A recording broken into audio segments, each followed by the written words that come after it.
This episode of The Dig is brought to you by our supporters at patreon.com and by Verso Books, which has loads of great left-wing titles, perfect for Dig listeners like you. One that you might like is Future Histories, What Ada Lovelace, Tom Paine, and the Paris Commune Teach Us About Digital Technology by Lizzie O'Shea. When we talk about technology, we always talk about the future, which makes it hard to figure out how to get there. In Future Histories, Lizzie O'Shea argues that we need to stop looking forward and start looking backwards. Weaving together histories of computing and social movements with modern theories of the mind, society, and self, O'Shea constructs a usable past that can help us determine our digital future. What, she asks, can the Paris Commune tell us about earlier experiments in sharing resources, like the internet, in common? Can debates over digital access be guided by Tom Paine's theories of democratic economic redistribution? And how is Elon Musk not a visionary, but a throwback to Victorian-era utopians? In engaging, sparkling prose, O'Shea shows us how very human our understanding of technology is, and what potential exists for struggle, for liberation, for art and poetry in our digital present. Future Histories is for all of us, makers, coders, hacktivists, Facebook users, self-styled Luddites, who find ourselves in a brave new world. Future Histories, What Ada Lovelace, Tom Paine, and the Paris Commune Teach Us About Digital Technology by Lizzie O'Shea, out now from Verso Books.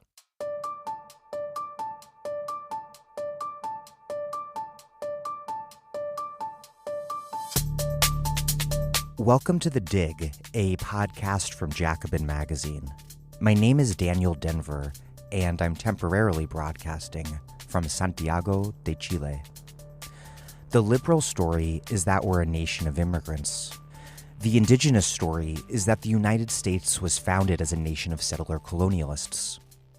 For most of our history, maintaining overwhelming white settlement to ensure indigenous dispossession was official policy. Africans were brought here not as immigrants, but as enslaved people.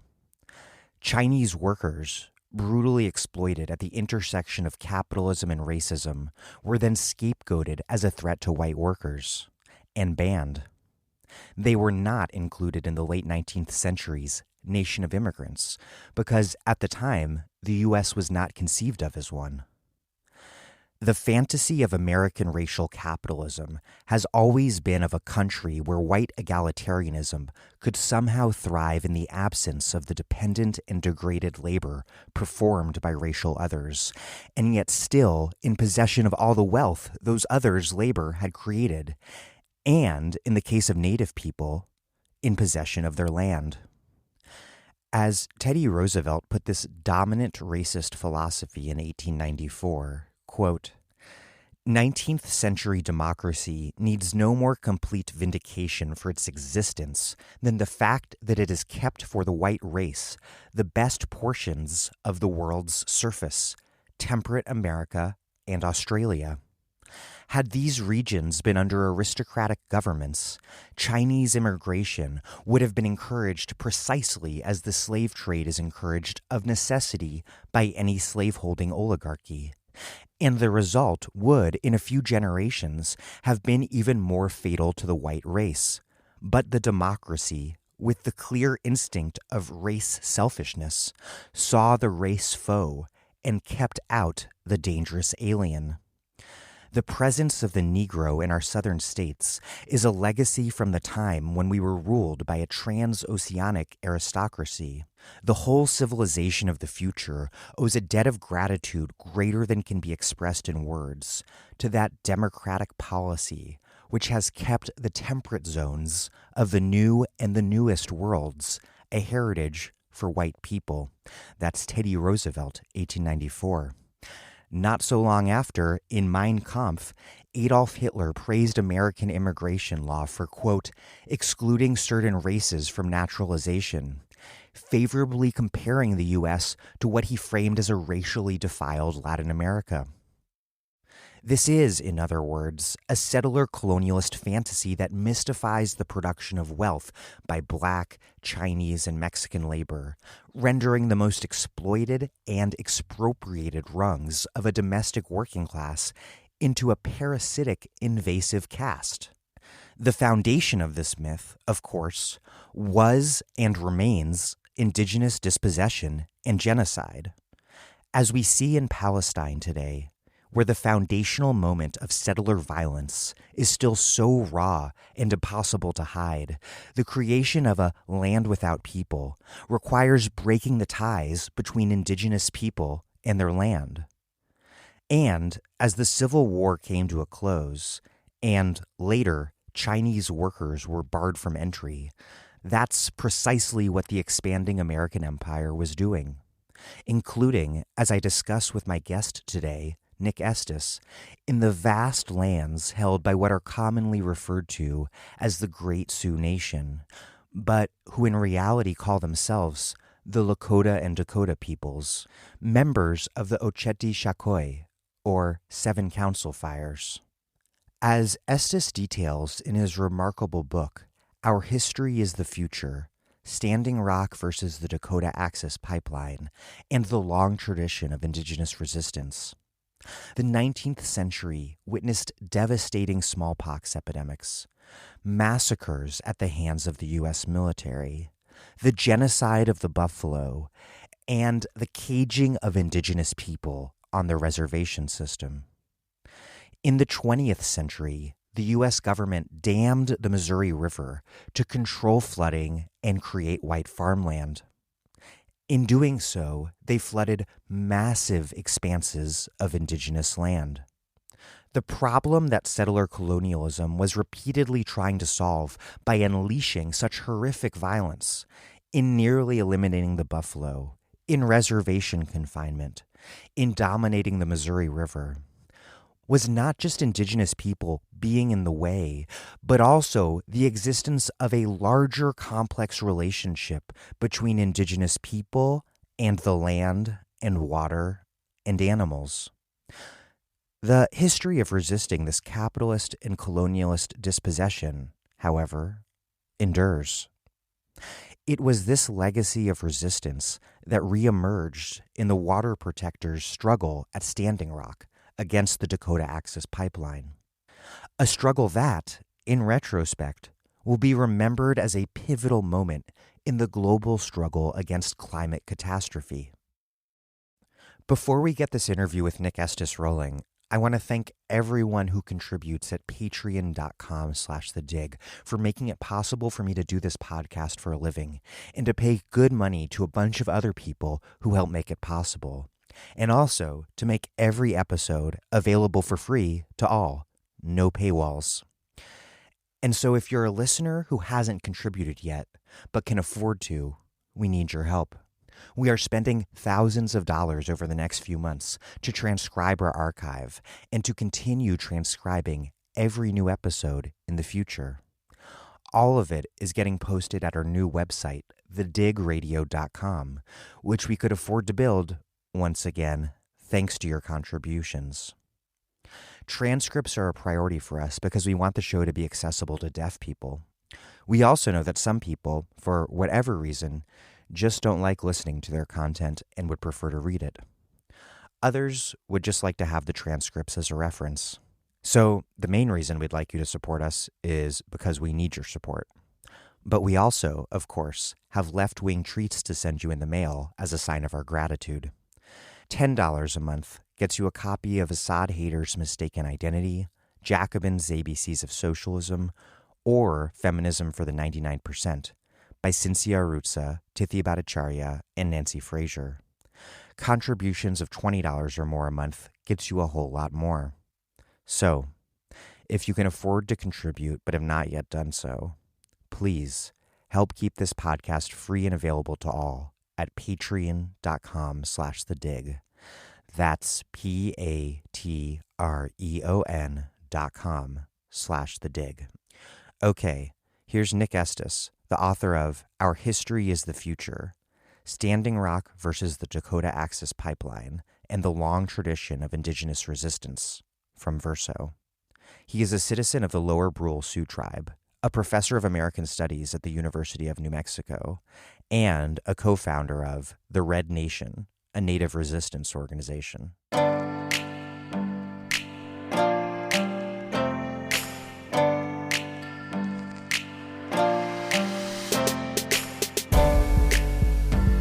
Nick Estes, welcome to The Dig. Thanks for having me. You write that the mobilization against the Dakota Access Pipeline marked a, quote, historic resistance and resurgent indigenous histories not seen for generations, if ever. To open this interview, explain what the movement at Standing Rock was about and why you assign it such an important role in the long sweep of indigenous history. Standing Rock was two things. First, it was a movement within a moment of history, but it was also a moment within a longer movement of history. And what I mean by that is that Standing Rock occurred at a time kind of at the tail end of Obama's presidency and kind of at the height of the North American oil boom, in the sense that there had been historic resistance leading up to Standing Rock. And so in many ways, Standing Rock is seen as kind of this moment of exceptional indigenous resistance. But if we look at it within a longer context, even just within a decade, there was historic resistance in the Alberta tar sands region around the extraction of oil sands and the creation of new pipeline infrastructure, such as the Keystone XL pipeline, leading into the Bakken oil boom, which really took off in 2007 and 2008. So there was an infrastructure in place of indigenous peoples making alliances along these pipeline routes. So in that sense, it's a longer sort of moment within a longer movement of history. And the longer movement of history is 2 centuries of indigenous resistance, going back to the first time we encountered Lewis and Clark on the Missouri River in 1804, all the way through the Plains Indian Wars of the 19th century, the damming of the river in the 20th century, the rise of Red Power, and then the North American oil boom. There are 4 invasions, so to speak, that I trace. And the first one would be the fur trade, beginning at the turn of the 18th and 19th centuries, going into the expansion of the Transcontinental Railroad, the slaughter of the buffalo in the mid-19th century, to the damming of the river in the mid-20th century, to the 4th invasion, which would be the North American oil boom. And so Standing Rock is, in my opinion, one of those high points of resistance and the coalescence of not just disparate forces that are in the climate justice movement, but the coalescence of history itself on that land and on that river. The reason why Standing Rock is important is that we think of imperialism often in the context of overseas empire. And I was really in conversation with a lot of anti-imperialist scholars such as Roxanne Dunbar-Ortiz, Manu Karaku, who has a recent book out called Empire's Tracks. And Manu Karaku is much more clear about this in the sense that he calls it territorial imperialism. And I think if we think about it in that context, we can actually think about settler colonialism as imperialist expansion and annexation. And thus we can think about indigenous resistance as the first kind of anti-imperialist resistance in North America. Another question along those lines to set up some context. Settler colonialism, you write, is a project that's fundamentally about replacement and genocide. And a sort of perverse irony of this is that these are the very features of settler colonialism that in turn naturalize and legitimate settler colonialism by making the settlement of the United States or elsewhere seem normal and inevitable, pushing the bloody foundational moments into the background. Explain why an analysis of and also struggle against not only capitalism, but also colonialism is necessary not only historically, but also in the present, given this complex and intertwined social, economic, and ecological threats that we face today. Oftentimes, settler colonialism is historicized as something that happened in the past, where I think a lot of scholars and activists and organizers are really making interventions into that conversation is to think about settler colonialism as an ongoing project that is also incomplete. Because if it was a complete project and if it was fulfilled, then why would you still need to expropriate indigenous land bases? And why would we still be fighting kind of these forces of capitalism embodied within the infrastructures of oil pipelines or sites of extraction, such as the Alberta tar sands? And so in many ways, the coalescence of forces at Standing Rock were really just kind of an echo of past indigenous resistance. And if we can think about this notion of climate change, and even, I hate to use the word the Anthropocene, I'm very critical of that, but I think this idea that we are undergoing this radical transformation globally and we're all experiencing it, I think where indigenous people and indigenous histories play an important role is to say that we are post-apocalyptic nations. We've undergone several rounds of genocide, and that genocide isn't just for indigenous people. It's not just anthropocentric. In the context of settler colonialism, oftentimes we think of genocide as targeting humans alone, but as we can see, and as I tried to detail in my book, that it's not an anthropocentric project, and it also targets non-humans. And we can see that specifically in a clear example with the Buffalo Nations. It's not just some kind of like ahistorical or mystical reading of history to say that indigenous peoples have relations with the non-human world. I think there's a tendency when we say that there's this kind of like flute music that begins playing and obscures our we call it we call it the Indian flute music syndrome. You can be talking about the most urgent political tasks that we're facing as indigenous people, overcoming climate change, and people are just like floored by it. And then you start playing indigenous flute music and it's as if they just didn't hear anything else that happened before that. So there's a tendency to look at these relations with the non-human world in sort of this mystical or ahistorical or metaphysical way, which actually in many ways is a part of erasure and the racialization of indigenous people. It creates this kind of ethnos othering where we just become ethnographic subjects. We try to refuse that ethnographic framing and to say that we don't need to make these spiritual connections to water to say that we as human beings have a right to clean drinking water. That should just be the framework that we're using. Since we're not legible in that framework and we're not legible in that human rights-based framework in the United States, we tend to get collapsed into this kind of like spiritual connection to the land and to the water. And so that's why the urgent task of our present is to look at history within a materialist framework, right? And, as Marx and Engels call historical materialism, and to say that where we get our water, where we get our food, our relationship with the land fundamentally determines the quality of the life that we live or the quality of life that we don't live as indigenous peoples. And I don't think that that's really, it's a radical thing to say, but why is that radical? That's such an important point, that there's this entire kind of like racialized vision of indigenous spirituality when talking about indigenous relationships with non-human nature, but it's a very fundamentally material set of relationships. And going back to the 19th century, you write that river trade forts were in a sense the first man camps, part of an extractive model that is today replicated in the fracking boom. And you wrote that this model combines violence against the earth with violence against women, creating these sharp dichotomies between human and non-human nature on the one hand and between genders as well. Explain the argument that you're making about colonialist and capitalist approaches to land, to non-human nature, and to gender, and how this has repeatedly played out for and been resisted by the Ocheri Chakoi and their own set of relationships, which, as you just pointed out, are deeply not only symbolic, but deeply material with non-human nature, land, gender. I am a big fan of Silvia Federici and her book, Caliban and the Witch. Most people talk about one part of that book, but they don't talk about the other part of that book.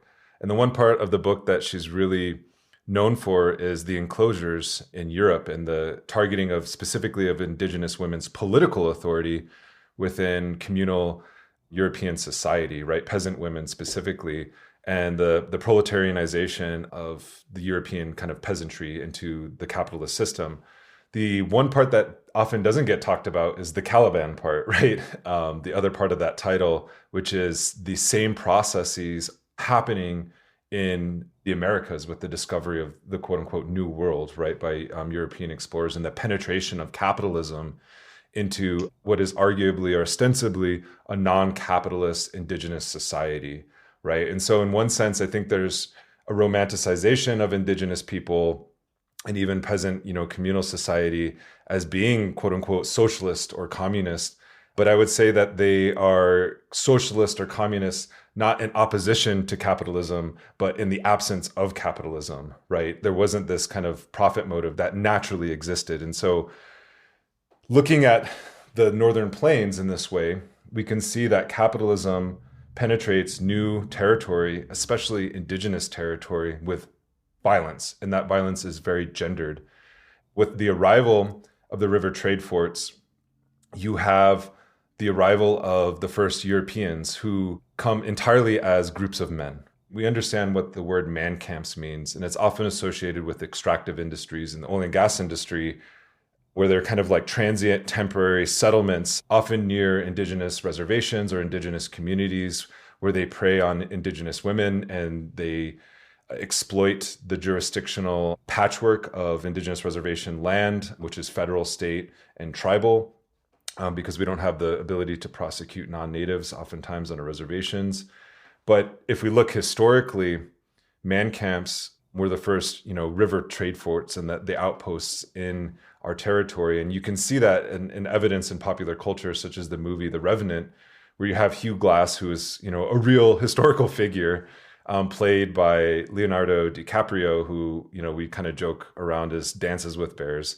He kind of goes native, so to speak. And that whole part is completely fictionalized. He never had indigenous children, as far as we know. But nonetheless, what is very historically accurate and what the director depicts with great historical accuracy is the immense amount of violence and militarization of the river trade and the fur trade.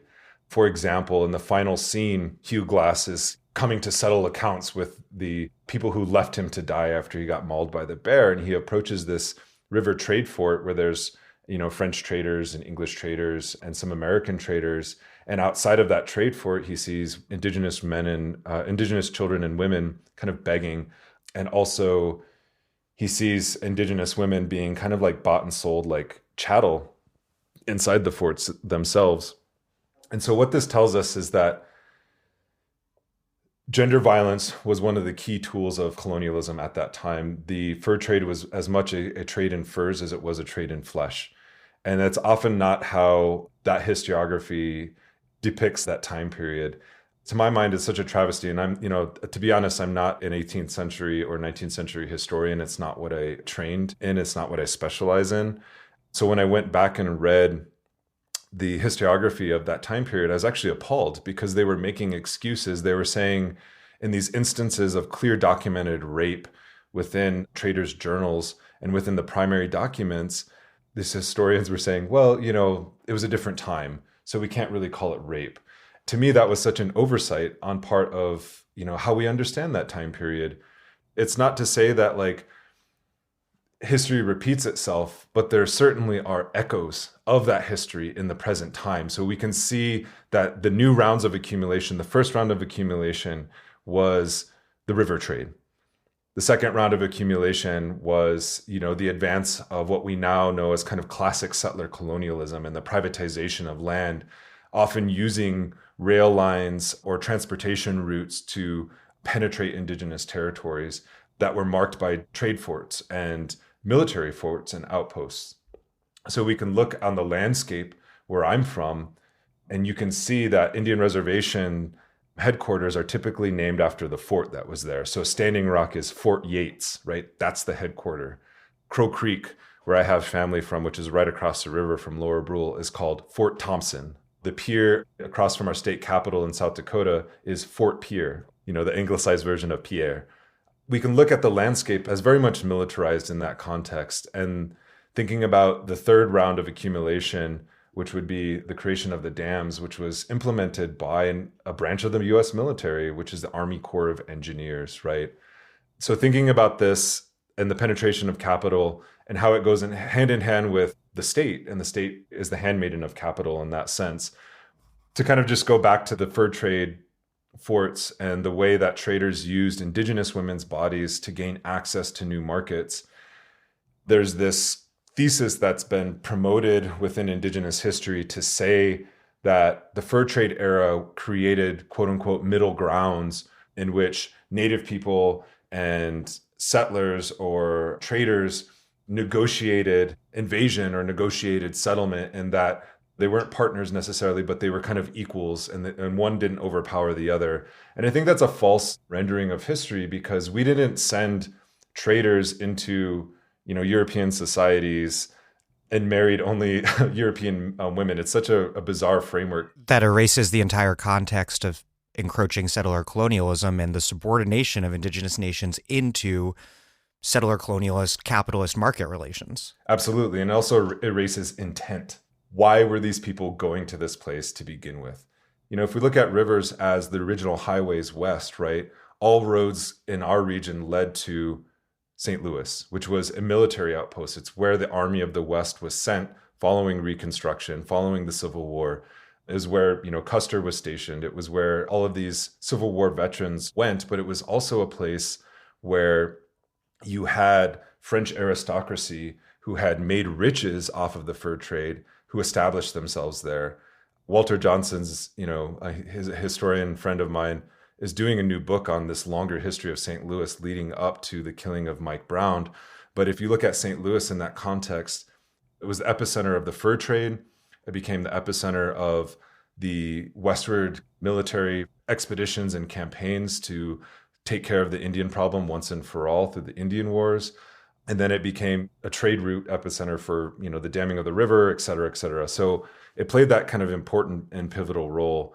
But I think going back to the gendered relations, when Europeans first came, they left patriarchs when they left oftentimes. And so we've internalized much of that kind of heteropatriarchy into our own communities, and it was a tool of domination. The realm of business, the realm of trade, the realm of diplomacy was relegated to men specifically. And so it created this new dynamic in which indigenous men then became political spokespeople to outsiders.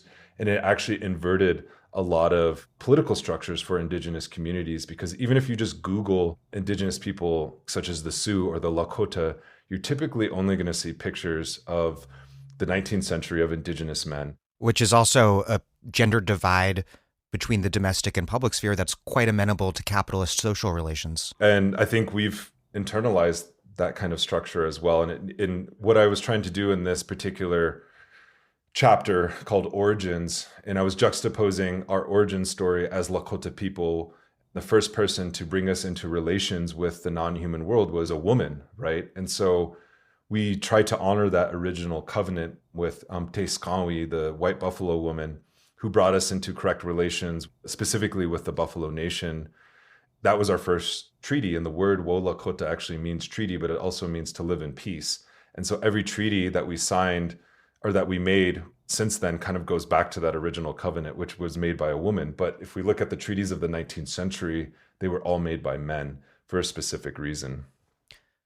Resistance to the settler colonialist economy was in large part made possible when Native people could fall back on subsistence, an alternative economy that allowed for an exit and refusal of capitalist market relations. And so to destroy that possibility of refuge from the settler colonialist market, the U.S. systematically attacked and destroyed that basis for subsistence. And as you alluded to earlier, in the 1860s, the U.S. destroyed 10 to 15 million buffaloes in less than 2 decades, almost eliminating a population that once stood at 25 to 30 million. There was allotment, or the privatization, decollectivization of native land, in a sense, the denationalization of land. And then, in the 20th century, as you mentioned earlier, the flooding of the Missouri River onto huge swaths of reservation land. And You cite the Bureau of Indian Affairs' 1946 Missouri River Basin investigation, which made this all abundantly clear. The report found that Native people depended upon the, quote, free goods of nature, and that dispossessing them of land via flooding would force them, quote, into seeking cash incomes to make up for the substantial portion of income now represented by their use of natural resources of their present environment. And the head of the BIA at the time, Dylan Meyer, a man who had been in charge of Japanese internment during World War II, said that it was, quote, the starting point to more assimilation and integration, away from a narrow and inbred way of life that was customary of reservation living. What role did the destruction of the possibility of subsistence, time and again, play in this multi-front genocide? And how did Native people resist over time? The question of food has played an important role for specifically the Lakota and Dakota people. If we go back to the 1862 U.S. Dakota War in what was then Minnesota Territory, that began when several Dakota men who were starving because they had their rations cut, it was during the Civil War, they went into a white settler's farm and stole chicken eggs. They ended up killing most of the settler family, and then it sparked this larger confrontation. So that war began around food, right, and starvation. There was the Mormon calf incident where a Mormon overland, a traveler going west, had let a lame calf wander into a camp of Sicangu or Lakota people who were starving, and they killed the calf because there was no owner around. They didn't see anybody who was taking care of the calf. And then that Mormon wanted retribution against them and then sent the military after them. The military was destroyed by us, but over a single calf. That was lame, right? And we didn't see anybody around. And we actually tried to pay the Mormon family with buffalo meat to compensate for the taking of their calf, but they didn't want it. So in this early contestation, the contestation wasn't just about a clash of civilizations, right? Or a clash of cultures, as we're often told, but it was about how we subsist, right? How do we physically reproduce ourselves on the land? And so when we signed our treaties with the United States government, that was one of the first things that we talked about. Yes, there were some elements of the reservation communities that wanted to begin adopting more agriculture into their lifestyles, but by and large, they wanted to retain hunting rights. And we can see that with the Crow Nation. You know, there was a recent federal court case that was decided that the Crow Nation still had access to hunting territory. And it goes back to their 1868 treaty that they signed with the United States government.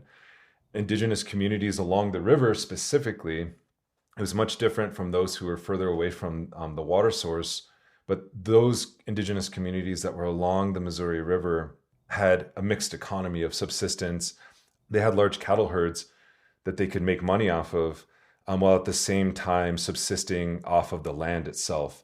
And so with the creation of the Pixlone dams in that report that you were reading, 75% of the wildlife was destroyed by the dams, and 90% of commercial timber was also destroyed when they flooded the land.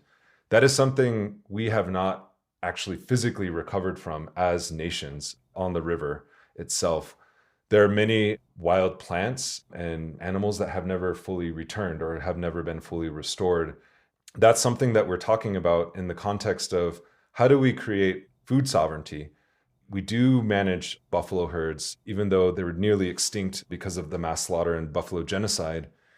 But we are managing our own buffalo herds, and we are managing our own indigenous lands, and we're trying to recuperate what would be called a subsistence economy, because we are entirely dependent, not just on rations and commodities, as we call them, but we're entirely dependent on the cash economy. And so in many ways, the creation of the Pixlone dams coalesced with termination and federal relocation policies at the time.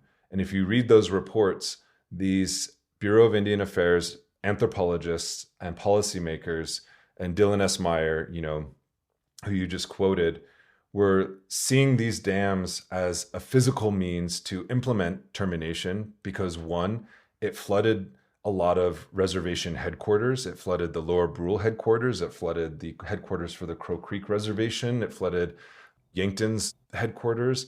It flooded Cheyenne River's headquarters. Luckily, most of Standing Rock's headquarters were saved, but up in Fort Berthold, those headquarters were destroyed as well. And so the plan was, well, since we've taken kind of the central location of these indigenous nations away from them, now they're going to have to relocate those services off the reservation. That will be part of this relocation plan to move indigenous people off the land and move them into surrounding border towns. And in the case of our nation, it was Chamberlain, where I was born and raised.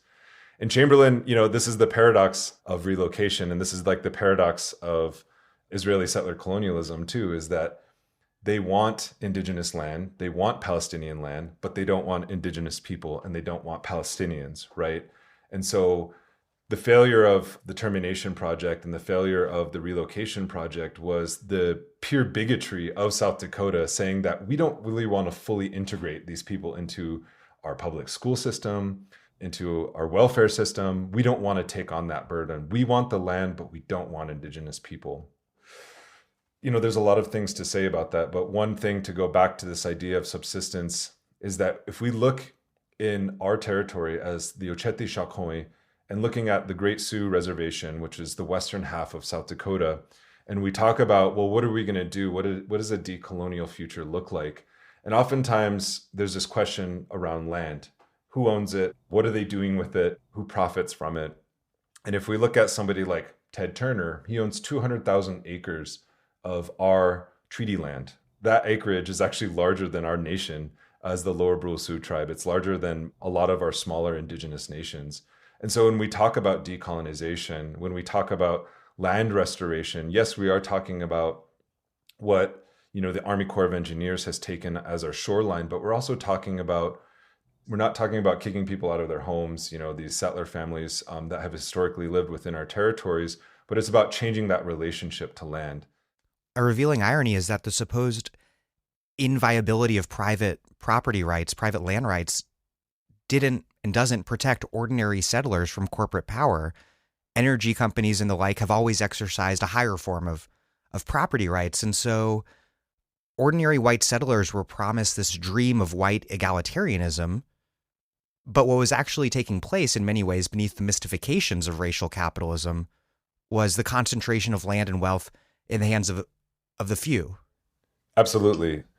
Land is wealth in this country, especially in a settler colonial nation. And we can talk about the emancipation of human beings as forms of property. And there's a whole racialization aspect that goes around that. But Native people and even Black people are racialized according to land. How did these different relationships to the land inform Indigenous and settler identities? And as you just mentioned, other sorts of identities. On the one hand, the system has fundamentally been about relationships with the land in terms of facilitating the settler colonial order of domination, its racialized hierarchies, and just the raw materiality of acquiring its land base. But at the same time, this sort of ideology of civilizational differences often was exposed as a thin pretext for the material interests at play. If you look at the so-called 5 civilized tribes in the Southeast, like the Cherokee, who became sedentary farmers and ran cotton plantations that used enslaved labor, they were still moved and violently. What does that reveal about the relationship between the land ideology of settler colonialism and its material reality? So the context of the removal of the 5 civilized tribes from the southeastern United States to the west is really important.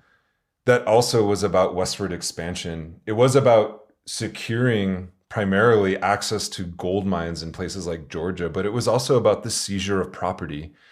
When Jackson and then Van Buren removed the 5 civilized tribes from the southeastern part of the United States, settlers literally just moved in to these communities and took over these plantations. Yes, land was central to that project, but the Cherokee Nation is really fascinating too, because at that time they had their own written newspaper, they had their own tricameral legislator, they had their own separation of powers, they had their own judges, they were sending a lot of their children of these slave-owning elites to places like Harvard. They were getting education. They had their own lawyers. For all intents and purposes, they were a quote unquote civilized nation. But nonetheless, they weren't citizens of a settler nation. So as much as they enacted forms of quote unquote civilization, they could never fully achieve a settler identity or equality under US federal law. And so that's what's really fascinating. And while the foundation of federal Indian law is codified within the Marshall Trilogy, nonetheless, those Supreme Court decisions by John Marshall relegate Indigenous peoples almost as outside of settler citizenship. So Johnson v. McIntosh is an important Supreme Court decision, and I detail it in the book because it designates Indigenous nations as domestic dependent nations.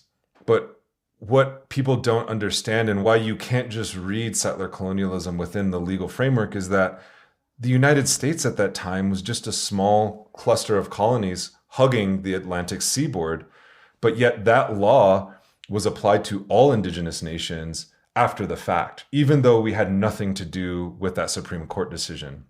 And so when we think about the question of land and the question of slavery specifically, we can't talk about settler colonialism without talking about the institution of slavery, because Black slavery specifically was the engine of westward expansion, both in an economic sense, but also in a political sense. When we look at westward expansion and the addition of states and territories, there was the question of free state versus slave state. So Texas couldn't become a state until, Oregon Territory had organized into a state. And to organize Oregon Territory into a state, you had to annihilate all the Indigenous people there, or at least subdue them, right? But then also in Texas, there was Indigenous wars against the Comanche Nation, against a lot of the Plains tribes down there, the Kiowa as well. And even the expulsion and removal of the Kickapoo, who were in the Ohio River Valley, but now are in Mexico, right? Because they were fleeing westward expansion. So we can think of westward expansion and the context of slavery as fueling the creep westward.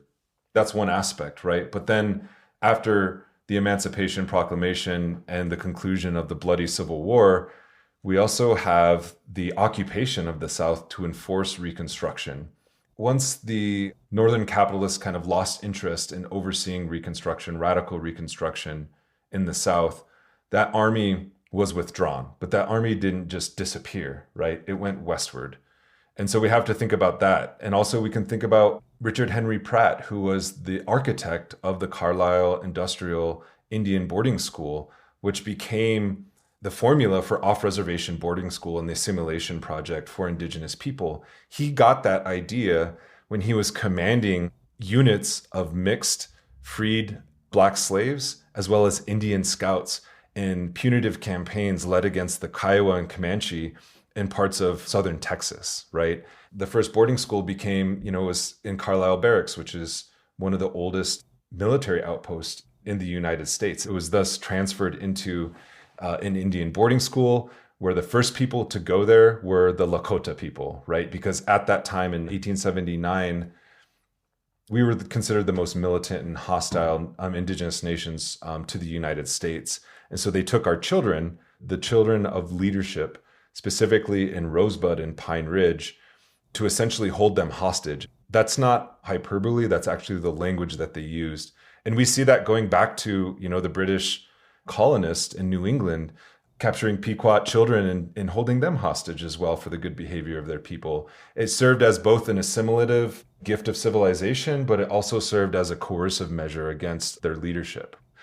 We can trace the influence of slavery because Richard Henry Pratt, in all his benevolence, didn't believe in biological racism. He didn't believe biologically, Black people were inferior to white people or Indigenous people were inferior to white people.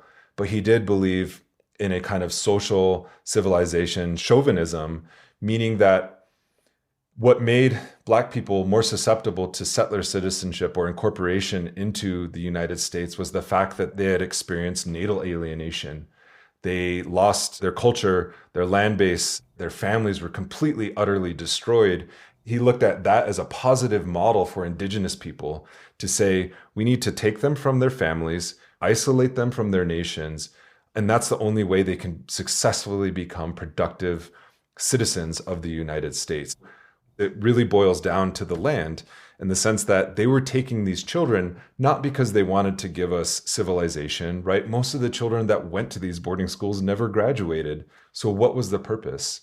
The purpose was to force our leadership to sign over land. And when it came down to 1887, when we resisted allotment for the first time in 1889, we signed what was called the Great Sioux Agreement, which opened up 9 million acres of our land and created what we now know as the modern reservations in West River, South Dakota. All of these policies were about the land and acquiring the land. You make an interesting distinction between two different settler orientations to indigenous land. On the one hand, the land has been targeted because it's valuable for farming or for gold in the Black Hills. But then, with the flooding of the Missouri, you write, quote, "Our lands and lives were targeted not because they held precious resources or labor to be extracted. In fact, the opposite was true. Our lands and lives were targeted and held value because they could be wasted, submerged, destroyed." Explain your argument and what this reveals about settler colonialism and capitalism, this dynamic of seizing land either for profit or for waste in the pursuit of profit elsewhere. Richard Nixon created this term, national sacrifice zone, when he was talking about uranium mining in the West, that to fuel U.S. economic and military interests, that we had to sacrifice these areas in the West, right? What a lot of people call flyover country, right? And we can think about that in the context of a lot of different presidents, U.S. presidents. Teddy Roosevelt created the modern national park system.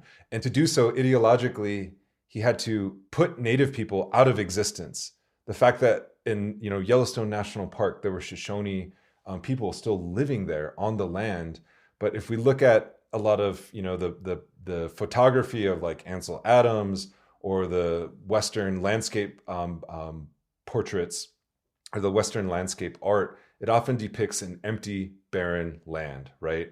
Land so plentiful, right? And if we look at our passports as U.S. citizens and we look at the artwork in there, it's typically about our national monuments, and many of them are natural landscapes, right? And so this is a very important this plays a very important ideological function, right? It does a lot of political work.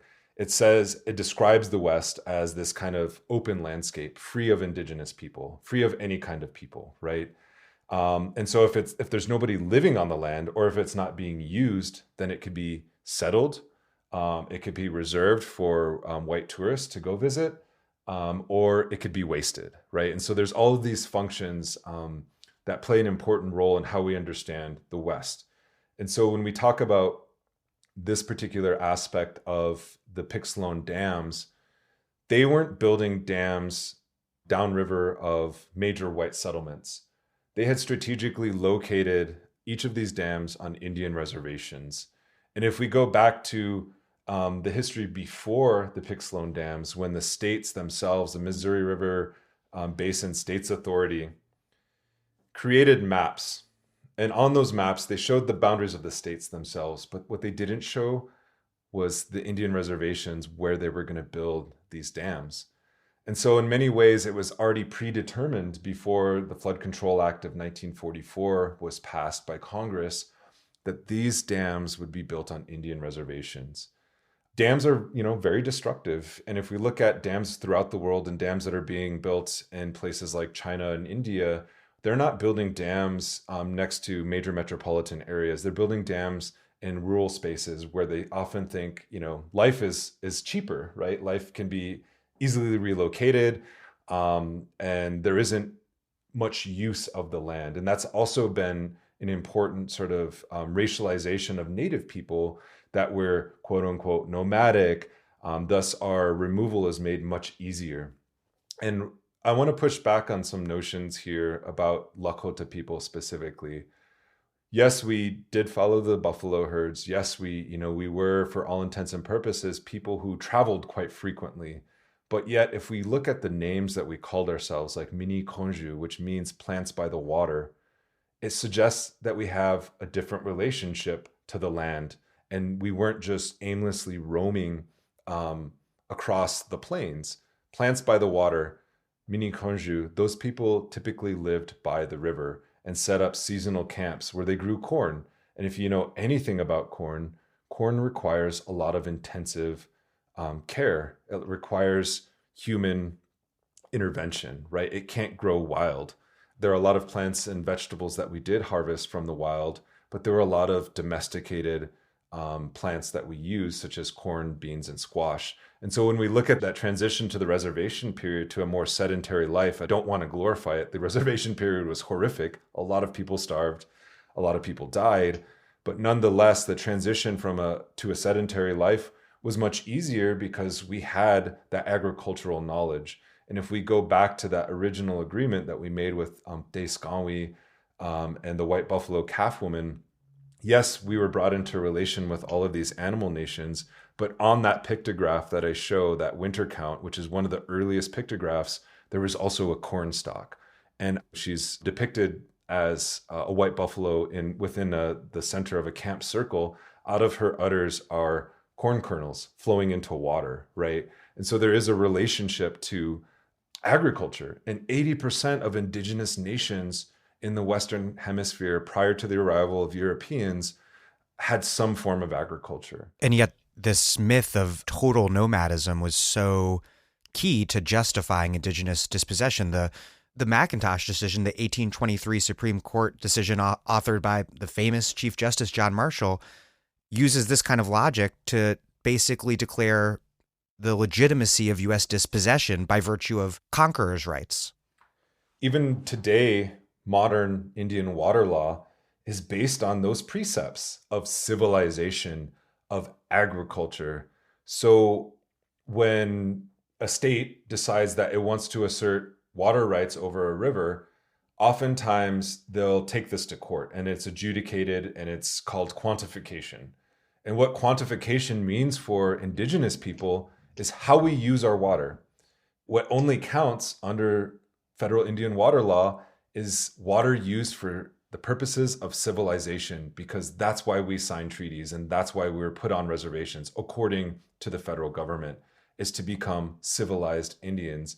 And what form of civilization was that? It was agriculture. So it's really important to remember that it's not just some kind of benign, kind of like racist thing, but it's actually codified in the law, and it actually determines how much sovereignty we have over our own natural resources, such as water. And this is an echo of Chief Justice Marshall writing that natives were, quote, fierce savages whose occupation was war and whose subsistence was drawn chiefly from the forest. To leave them in possession of their country was to leave the country a wilderness. And he was drawing from the Popple Bulls and what is now kind of understood as the doctrine of discovery.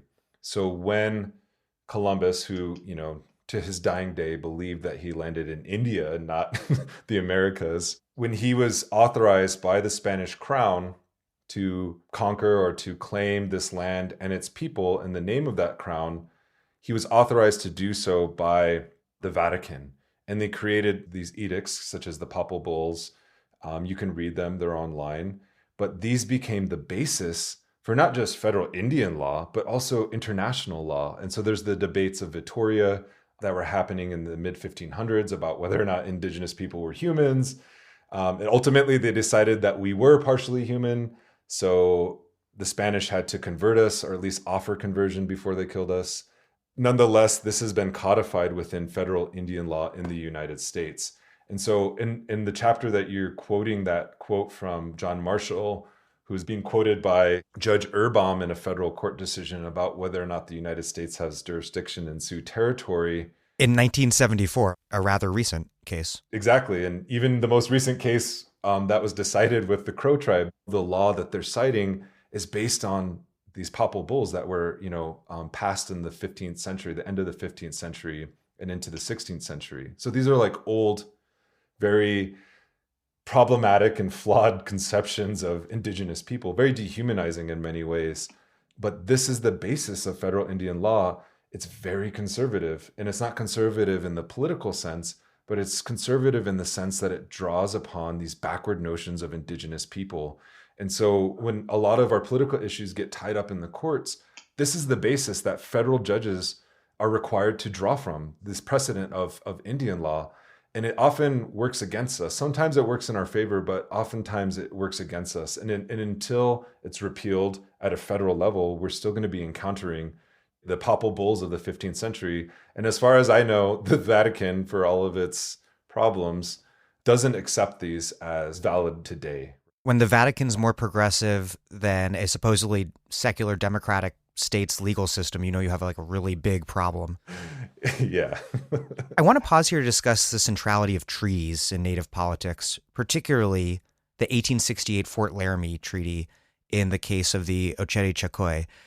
What did and do treaties mean to the settler government, and what did and do they mean to Native nations? I'll answer the second part of that question first.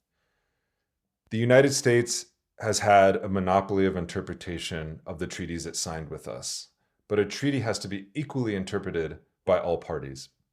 Our treaties have kind of been imbricated into federal court systems, imbricated into congressional law, but our interpretation of those treaties is that this is our original agreement with the United States government.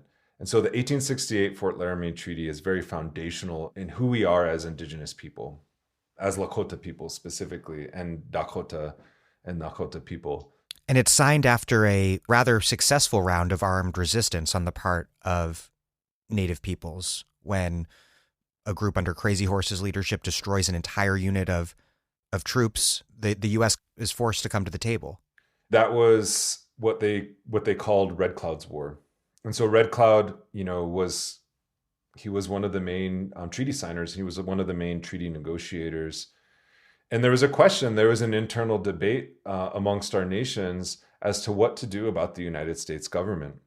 We understood that the United States was militarily, economically, and politically weakened by the Civil War.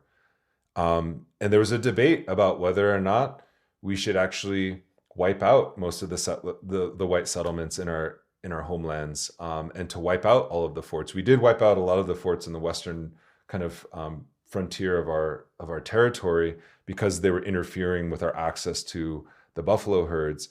But we chose the path of diplomacy, and I think that speaks volumes, right? We had an upper hand in that region, not across North America in general, but in that region we had an upper hand. Militarily, we couldn't be defeated. And so we drew the U.S. to the kind of the negotiating table. And there's a lot of debates about whether or not we fully understood what was being presented to us because we couldn't read what was on the paper. But we have our own oral traditions. And oftentimes you'll go to cultural events around our nation, on the reservations, powwows, gatherings, political gatherings, etc., and they will talk about the treaties. And there's such an in-depth knowledge of the 1868 Fort Laramie Treaty that is cited verbatim from memory about what is in that treaty and what was promised to us.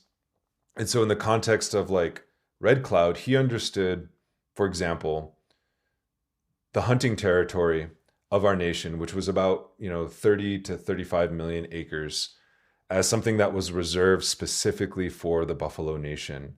And so in that way, we were signing that treaty on behalf of a non-human nation to protect them, right? And these are expansive hunting grounds in the Powder River Basin. The Powder River Basin going up to the Heart River, in the area between what is now Standing Rock and Mandan, North Dakota, which was currently, contested a construction route for the Dakota Access Pipeline. So this hunting territory plays an important role because it says, so long as the buffalo shall roam to justify the chase, or something along those lines. And why that's an important clause of the treaty is because if there are no buffalo, then there's no hunting territory. And initially, some of the treaty negotiators were hesitant to put that in there because it was such a concession to allow this expansive territory. How are we going to rein in the militant bands that decide not to live on reservations? And the answer to that was, well, we kill the buffalo. it seems like one question might be not whether Native people understood the treaty they were signing because they couldn't read the text, but just whether they could imagine that the U.S. government would read that clause in such a twisted way to do something that was probably literally unimaginable. The apocalyptic destruction of the buffalo. It's something that I've pondered over, and I could write a whole book on just that and our oral interpretations of that treaty and of that clause. And if you look at even Red Cloud's testimony, when he resigned as the leader of the Pine Ridge Agency, he cites that clause specifically. And he says something along the lines, the Lakotas need the buffalo and the buffalo need, the Lakotas. And without our hunting territory, we are no longer Lakota people. So he understood, and it was, I'm not trying to paint Red Cloud as a tragic figure, but, there was a huge amount of loss, not just on the human side, but on the non-human side as well in that particular moment in time. And I think it leads up to even how, and this is a different conversation, the reason why something like the Ghost Dance caught on, because it wasn't just about the return of Indigenous life, but it was about the return of non-human life. And if you look at the Ghost Dance songs, there were songs for the buffalo and the return of the buffalo. There were songs for the return of the bear, right? The plains bear that had been almost utterly annihilated. And if you just look at our last names of the people who still have those really old traditional last names, there are names like Bull Bear. There are names like Spotted Tail, Black Elk.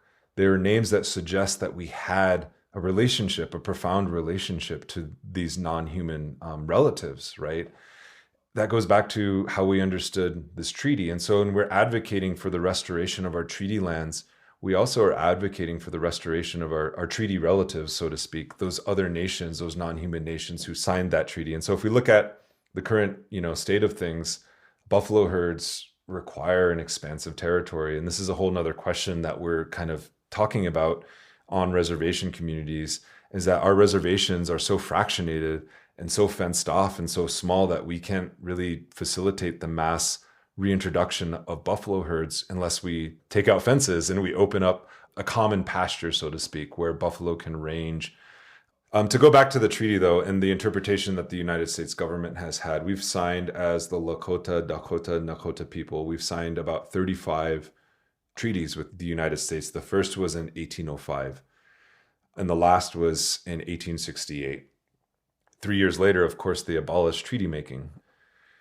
Most of these treaties, if you go back and read them, the first thing that they establish is that the United States is the sole sovereign in the region, and it's to acknowledge that we will only negotiate with the United States. So the first treaties were essentially to box out the other European powers, the French and the British, and even the Spanish in that region, and that we would only negotiate with the United States.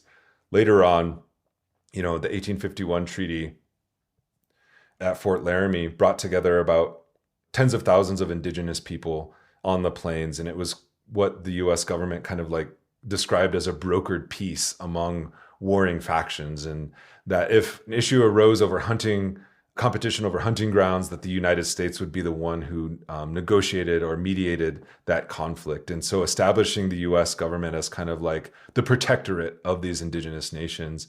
And the 68 treaty is really fascinating because it was more expansive in many ways of Indigenous rights, specifically for the Lakota people, and what our territory actually was, and the kind of resources that we would get from the government, but also the protections.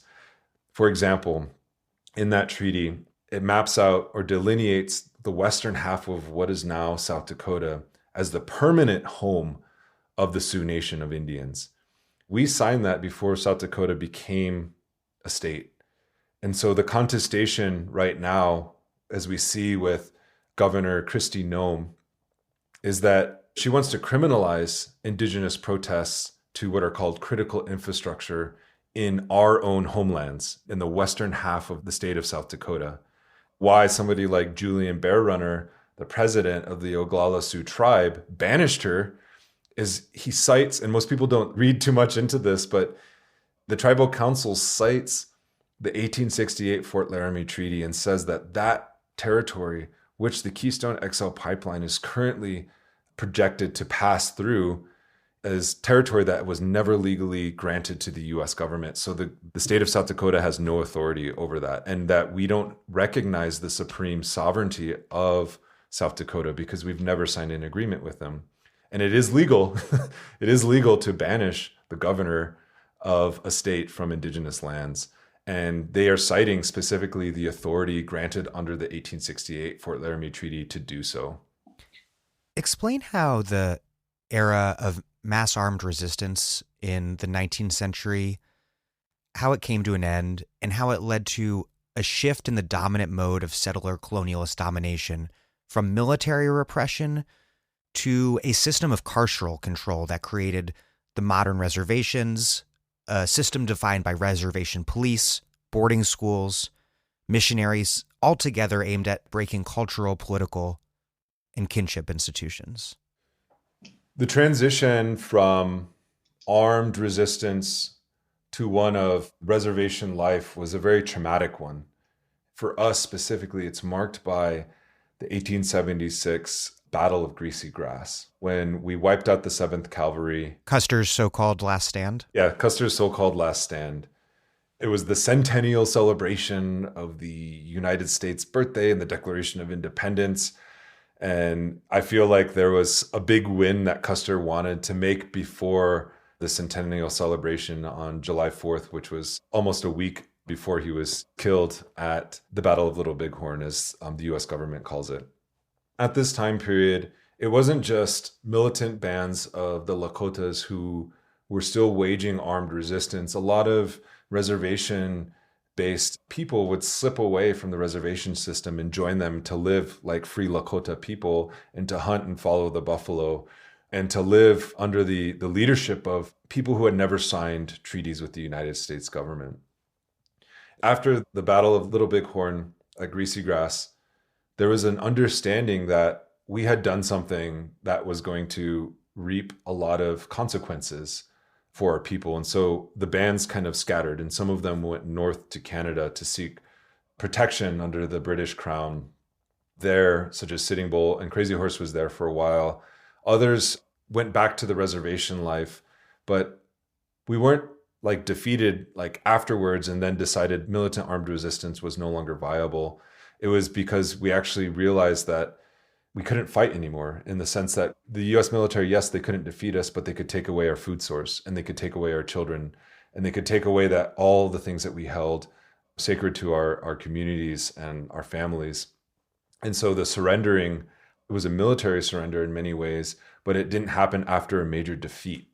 And I think that's really important, because afterwards, and I don't really get into this in the book, but it's something that I encourage a lot of people to read. There's this book called The Politics of Hollowed Ground by Mario Gonzalez and Elizabeth Cook Lynn, where they talk about the killing of our pony herds. So they wiped them out because they understood the pony as a tool for mobilization. So we could leave the reservation, we could escape, we could continue to hunt. They wiped out the pony herds. They implemented a reservation pass system, which essentially barred us from leaving the agency to visit another agency without the permission of the Indian agent at the time. And a lot of these Indian agents, you know, they weren't just technocrats or bureaucrats put out here. A lot of them had investments in the fur trade. A lot of them had investments in the killing of buffalo. Some of them even had stakes in mines in the Black Hills. Some of even the Catholic priests that were out there had stakes and mines in the Black Hills. So they were financially benefiting. They call it the Indian Ring on these reservations. They were financially benefiting from these things. But at the same time, you had the implementation of the civilization regulations, which essentially disallowed dancing, ceremonial feasts, large public gatherings, and giveaways.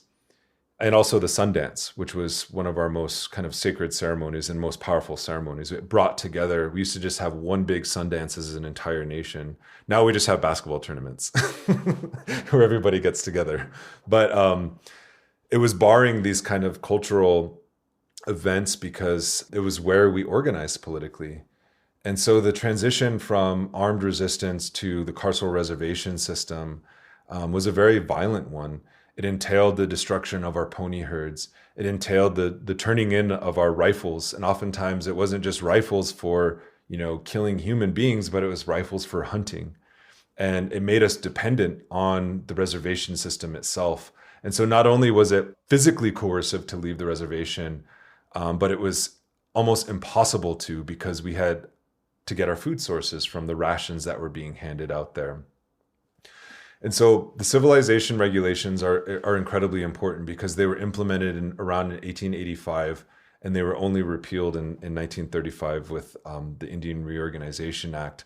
But they also helped facilitate the taking of children and putting them into boarding schools, the banning and the outlawing of our language and our religious practices, which weren't fully, quote unquote, legalized until 1978. And so these are really important. This is a really important and traumatic time for us. But also, it's still to this day on our CDIBs, our certificate of degree of Indian blood cards that we're granted by the U.S. government. It actually has the first four numbers are our prisoner of war camp that we were assigned to on that card. So mine is like U-345-6, which is I don't know if that's the correct number, but it's the assignment of the prisoner of war camp for the Lower Brule Sioux tribe. And so each of these tribes, we had a number on our cards. So each of these tribes, that they were assigned a specific prisoner of war camp number, and that's how people became enrolled as quote unquote citizens, what we now know as citizens of tribal nations.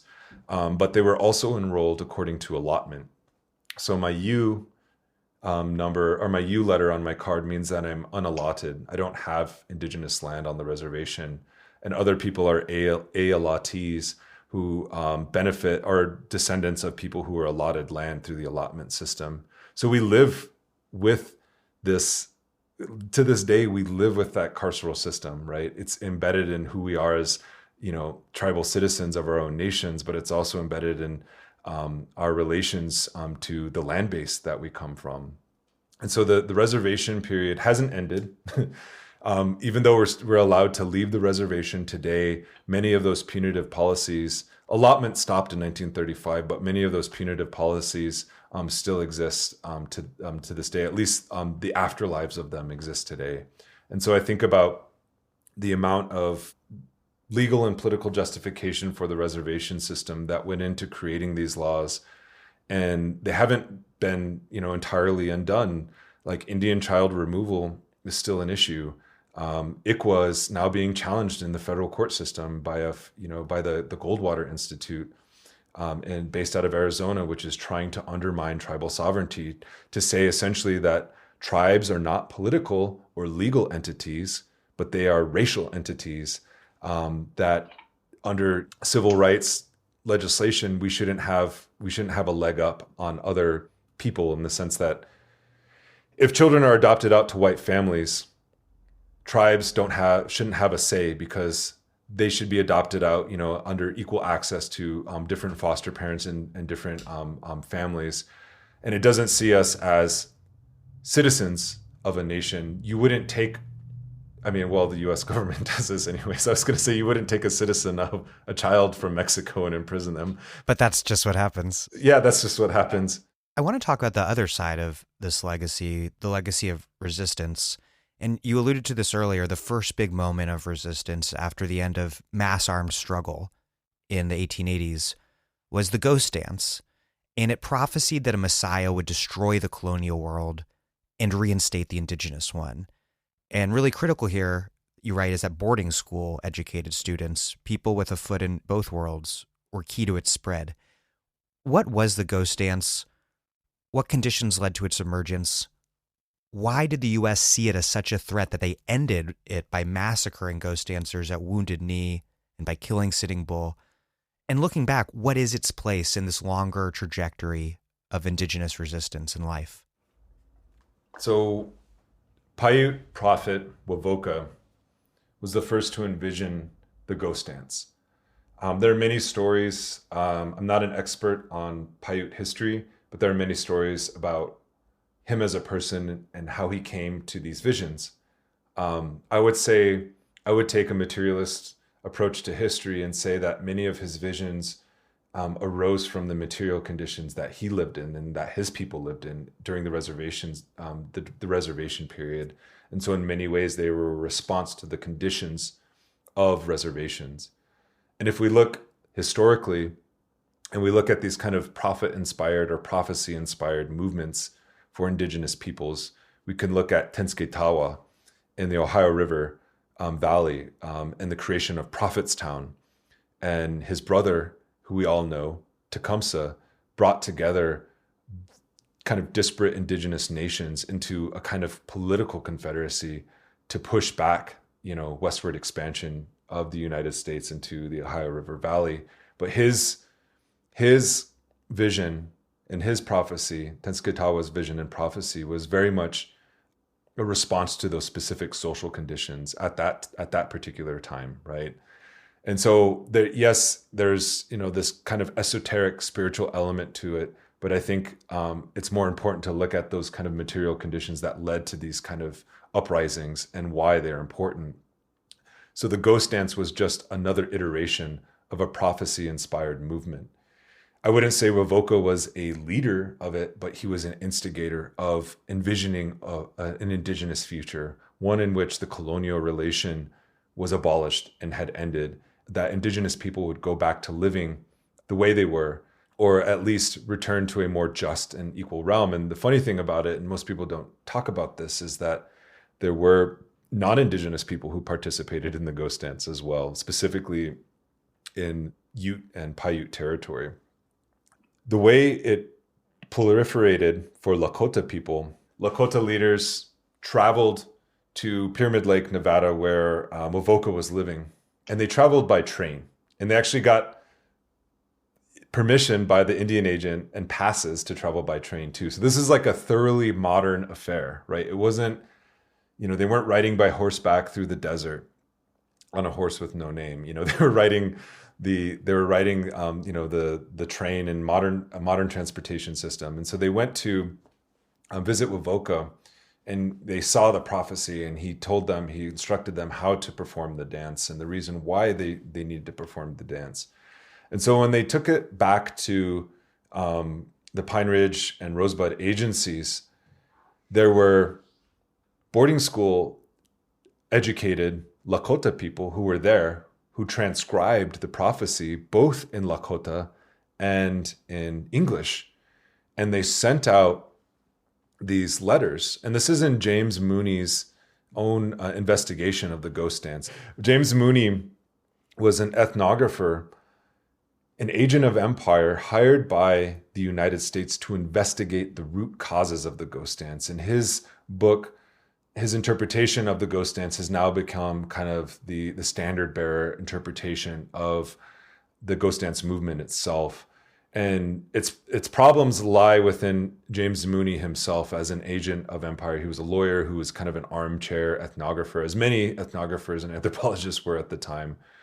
So he traveled out west and, collected oral interviews. He visited multiple indigenous nations. And of course, most of his focus was on the Lakota and Dakota interpretations of the ghost dance, which he says we misinterpreted it. But going back to these these boarding school educated Lakota children and young people, they were very much an integral aspect of this movement, and it spread to different indigenous reservations, specifically among the Lakota and Dakota people. And so in that sense, it was a thoroughly modern anti-colonial resistance movement. It wasn't what James Mooney saw as a millenarian religious revitalization movement that believed in an apocalypse. It was using the conditions in which indigenous people found themselves, which were reservation conditions, and the tools even that were introduced, such as writing and speaking in English, to spread its message. And to me, when I was reading that, I was like, our interpretation of the ghost dance is fundamentally wrong, because the ghost dance often appears in U.S. history books, much like indigenous people, to die tragically at Wounded Knee in 1890. And so during this time on the reservations, even the reservations and the reservations that had leadership that was more amenable to the United States, people were ghost dancing in the sense that they were withdrawing and refusing to participate in the reservation economies and reservation political life. They were no longer asking permission from the Indian agent to do things, to hold dances. Dancing itself was illegal. So just the very nature of the ghost dance was illegal because we weren't allowed to dance. And so they would often withdraw from the agency towns and go out into these remote parts of the reservation and hold these dances, often in secret, most often in public. Were they armed? Absolutely. This was a very violent time. The Indian policy at the time had created what was called the Indian police to essentially enforce the reservation order, to prevent people from dancing, to prevent people from leaving the reservation. And what made this particularly nefarious was that this split up families, because a child would get recruited, a boarding school educated child would get recruited to the Indian police and then be required to arrest his grandmother or his grandfather for participating in a ceremony. And this is not so long after the final moments of mass armed conflict and armed resistance, like that Custer was being sent in to enforce a federal decree that Native people either had to immediately return to their reservations or to be considered hostile. That's what was happening on the reservation. We also have to consider that 1889 was the year that North Dakota and South Dakota achieved statehood. And as part of their enabling acts, most enabling acts of Western states, actually, I think it's almost all states that were allowed into the Union, as part of their enabling act to be recognized as states, they have to forego interfering with Indigenous people and Indigenous nations to maintain that federal relationship or that wardship status with the federal government. And so South Dakota, to establish statehood, understood that the western half of its territory was carved up by large land-based tribes, and it wanted access to that territory. So as much as the repression of the ghost dance was initiated at the federal level, the rallying against ghost dancers really began at the local level, with these white settlers. Places like Rapid City organized what was called the Cowboy Militia, which was like an armed vigilante group that would go around and kill Native people. They massacred 75 Native people who had left the reservation. So this was all leading up to the Wounded Knee Massacre in the state of South Dakota. And there was what was called the land boom in South Dakota upon its achieving statehood, where you had white settlers who were essentially squatting on indigenous land and near reservations. And there's a lot of towns in the western half of South Dakota where you ask some of these old landowners if they can produce the original title to the land, and they can't, right? So these are still, and they're eating away at this reservation territory. And a lot of people at this time, weren't getting their rations on time, so they were going out and killing settlers' cattle to eat and to prevent starvation. So this was the context. It was a very intense moment. And so at the local level, you had white settlers who were petitioning state governments to do something, and state governments thus going on and petitioning the federal government to do something. So they created a mass scare, very similar to what happened at Standing Rock. So you had the armament of these settler militias, such as the Cowboy Militia that was created in Rapid City. And they're like, if you don't do something, we're going to do something. And so the federal government deployed half of its standing army against starving, horseless, and unarmed people. A lot of these ghost dancers, were they armed? Yes, but they weren't armed in the sense to take over and have an armed revolution. They were protesting in the best way they knew how against the conditions that they were facing on the reservation. But yet they represented a political threat to the order of things, and the idea that if these Indians don't come under control, it could potentially lead to armed conflict with these white settlers that are surrounding the reservation. So half the standing army was deployed. Spotted Elk, who is also known as Seetonka or Bigfoot, fled from Cheyenne River and camped with Sitting Bull in December at that time. And he had led a group of ghost dancers, which was primarily women and children and elders. There were a handful of men, but there, it definitely wasn't a quote unquote war party, as it was called later on by the military that was deployed against them. They went to Standing Rock.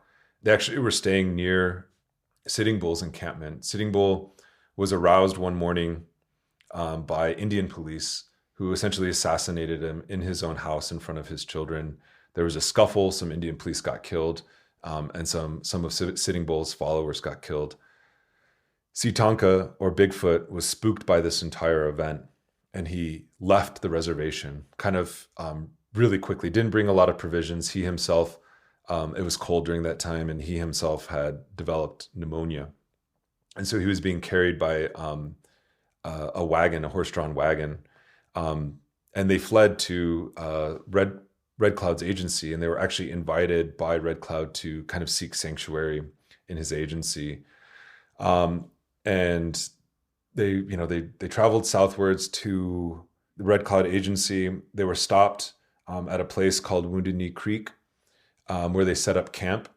There was a lot of confusion about why they were there, because it hadn't been communicated to a lot of the military folks that were there. And so, Custer's regiment, the 7th Cavalry, was deployed at that particular encampment to essentially guard them, put them under armed guard. There's a lot of questions about what happened that morning. And one of the kind of interesting facts of that day was that it was the day of the massacre. It was actually 60 degrees. And so it was a very warm day. And the cavalry came down and essentially asked the Bigfoot's people to turn over their weapons, their hatchets, and to surrender themselves. And there's confusion about what happened and who fired the first shot. And I think the widely accepted version is that Smoke, a man who was deaf, had his hunting rifle, and he refused to give it over to the soldiers, and the soldiers were trying to confiscate it. And for Lakota people, for warriors, for people who are part of that kind of warrior tradition, they don't own anything except for their weapons. And so to take a man's weapon, even if he didn't use it to kill other human beings, and even if it was just used for hunting, was to take away everything, of that person, of his man. And so he refused to give it over. He only spoke in signs. It wasn't communicated to him that was happening, and his gun went off. And thus began the massacre of around 300 Lakota, primarily Miniconjou people at Wounded Knee. To this day, the military recognizes this as a battle, and there's actually a battle banner of Wounded Knee that the military still flies. The 7th Cavalry still has the battle banner. 18 of those soldiers were granted medals of honor to recognize it as like a legitimate engagement against an armed group of people. But the interesting thing about this, and I document this in the book, is that it didn't end there. And a lot of the ghost dancers, the Oglala ghost dancers in Red Cloud's agency, fled to a place called the Stronghold in the Badlands. People like Plenty Horses, Crow Dog, who is also a former Indian police in Rosebud, who kind of left the Indian police frustrated with the reservation life, went back to being a Lakota person, only spoke Lakota, wore his hair long, and he joined the Ghost Dance resistance. And then it became a much more armed kind of resistance. And there were some churches burned down. There were some settlers who fled because their cattle were killed. But by and large, a lot of the leadership, didn't want any more bloodshed after all of these people had been killed. But in the Stronghold, Lieutenant Edward Casey was actually sent out to bring in this hostile group of ghost dancers in the Stronghold. And Plenty Horses, who had been educated and taken away from his family and sent to Carlisle Indian School, had returned back to the reservation to find that everything that he learned there was incredibly useless on the reservation. There were no jobs. He learned to be a blacksmith, but he couldn't practice blacksmithing because there was no blacksmiths. There was no shop, for him to work. And actually the cutting of his hair caused, great humiliation, and the dressing as a white man caused great humiliation and alienation from his own family. And so he had joined this resistance movement in the stronghold. And so when Lieutenant Edward Casey came to meet with the ghost dancers in an act of defiance, Plenty Horses approached him from behind when he was mounted on his horse and shot him in the back of the head and killed him. And of course, Plenty Horses was arrested. But the interesting thing about this, and this goes into the narrative, that this was a military engagement with an armed group of hostiles, was that when he was put on trial for the murder of Edward Casey, the court had concluded that a state of war had existed, and thus he couldn't be charged with murdering Edward Casey, because otherwise the Wounded Knee Massacre would have been an act of murder as well. And so the legacy of the ghost dance and Wounded Knee is very important for Lakota people. And it's actually a strong kind of marker for us as a transition, not just from the reservation period, but to this kind of decline and political repression of our leadership, of our reservation leadership. You have the formation of the first treaty councils that kind of went underground. You have the societies, the cultural societies and the spiritual societies that all went underground because they feared the kind of repression that happened at Wounded Knee would be, repeated again. And so it was very traumatic for us in that sense. But nonetheless, the spirit of the ghost dance itself lived on. I want to talk more about the destruction of indigenous relationships with land and with non-human nature. In Lakota and Dakota cosmology, the buffalo are a nation, the Te Ayote, and so is the Missouri River, the Minnesota. You write, quote, "Capitalism is not merely an economic system, but also a social system. And it was here abundantly evident that indigenous social systems offered a radically different way of relating to other people and the world. Explain how Chete Shakoi kinship relationships function, not only between humans of various sorts, but also with other than human entities, land, water, creatures, and what sort of lessons this kinship model might hold in this current moment where we live under a dominant system and ideology that devalues nature as a waste dump, in part by invisibilizing the very real and intimate relationships that do exist between humans and the rest of the earth." To begin to answer that question, we have to kind of step outside of the book itself and talk about something that I don't really highlight or explain explicitly in the book, and that's the concept of wo Lakota, which essentially, if you look up the dictionary definition of it in the Lakota language dictionary, it says that wo Lakota is the translation for treaties.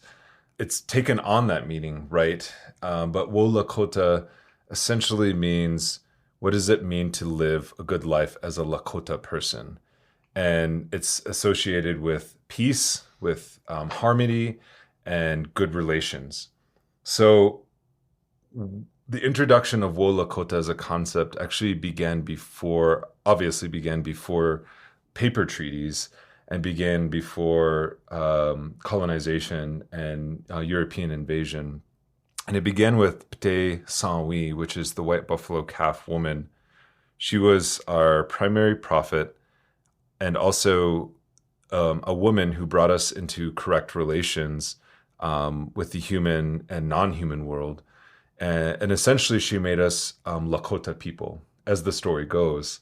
There's a longer story to it, but suffice it to say that we have our own sort of written records of this first encounter with this woman who taught us how to live correctly with the human and non-human world. And in the book, I talk about Brown Hat's winter count. And winter counts are pictographic depictions of monumental events that took place during the 4 seasons. And they were typically recorded during the winter and then retold during the winter, hence the name winter count. And Brown Hat, what's really fascinating about his winter count is that he was recording the first diplomatic relation Lakota people had entered into with other than humans. The first treaty, in a sense, was made with other than humans, or the human nations, which included the elk nation, the buffalo nation, the wolf nation, the animal nations that lived on our lands, and brought us back into correct relationships with them. And also in this pictograph, there was a picture of water. There's a constellation associated with the Pteoyate, or the Buffalo Nation. That constellation is actually called Taamani, which actually means her water, and it's a word for womb. It comes from that when we were made Lakota people, but it's also connected with this sort of biological or anthropocentric notion of our relationship to water, in the sense that everyone is born in water. That's the original pictograph. And the irony of it is that the white anthropologist who collected his winter count never explained what these earlier pictographs had meant. And so it's only been through interpretations by Lakota oral historians that we now know that this is one of the first documentations of when we became Lakota people as we know it today. And so fast forward to the 19th century, when we began making treaties with the United States. I look at specifically the 1868 Fort Laramie Treaty. And Article 11 of the Fort Laramie Treaty states something to the effect of, so long as the buffalo shall roam to justify the chase, we shall have this hunting territory. It was a very expansive hunting territory. It actually nearly doubled our treaty territory from the reservation, which was about 32 million acres, to the hunting territory, which is about 35 million acres. That hunting territory is where the Dakota Access Pipeline currently trespasses through. But there was actually a recent court decision in which the Supreme Court decided that the Crow tribe has rights to hunting territory as defined by their 1868 treaty that they signed with the United States government. And so there is a basis in law for this hunting territory, and it's specifically related to our relationship, our harvesting of non-humans for our sustenance and to continue as Indigenous people. But if we look at that article in our 68 treaty, it spells out a direct relationship, not just to the non-human world, in this case, the Buffalo Nation, but it spells out a relationship to the land. If there are no longer buffalo roaming that territory, then we no longer have rights to use it and to hunt in that territory. And so how the United States has interpreted that particular article is, if there are no buffalo, then there is no hunting grounds, and then there is no hunting territory. And so to kill a buffalo literally translated into the taking of land.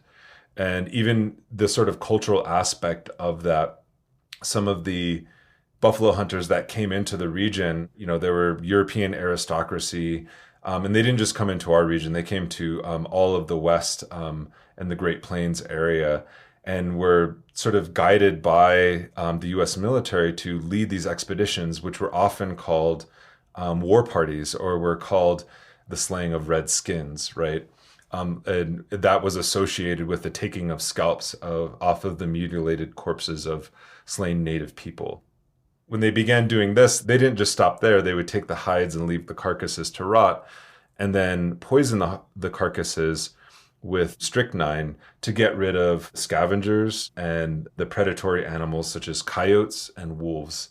But then also, in some instances, Native people who were starving. There is this esoteric and there is this spiritual connection to the Buffalo Nation that goes back into our history, right? With Te Saint-Louis, the white buffalo woman. But also there is a direct material connection to that buffalo and the legal political connection that is codified within the treaties itself. When Red Cloud Pialuta, the leader of the Oglalas, abdicated from his leadership in the Pine Ridge Reservation, he said, "We were told the land of the Lakotas was the land of the buffalo. The buffalo shall have their land so that they shall roam, and the Lakotas shall have their buffalo." It wasn't some kind of mystical, ahistorical relationship that he was articulating. He was talking about that Article 11, that it was not just a protection of our hunting territory, but it was a protection of the Buffalo Nation itself. And that extends to the protection of water. When we look at the treaties, Not only does it talk about where we're going to get our food, such as hunting and agriculture, but it also talks about what are our territorial boundaries as defined by water.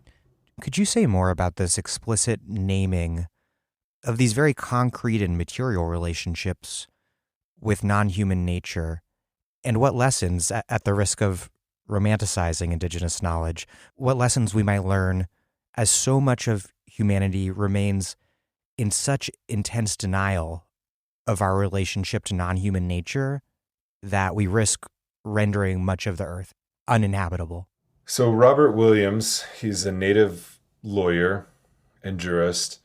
He's written extensively on how the legal canon has essentially bifurcated quote unquote humans from quote unquote nature, right? And so within the legal canon itself, just as one example in one institution of Western society and, capitalist society where that bifurcation functions, he also points that most indigenous people prior to European invasion had no Cartesian split between human and non-human.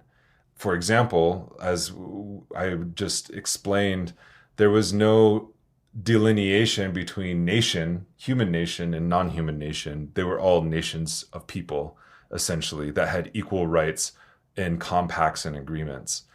And without kind of, again, romanticizing this notion, it's ingrained in a lot of indigenous epistemologies. And ironically, it's frankly more materialist. I would agree with you there. And also, a current UN report identifies at least, a quarter of the world's land area as being traditionally owned or occupied or managed by indigenous peoples and local communities who have distinct connections, whether they're cultural, spiritual, political, to their homelands and bioregions.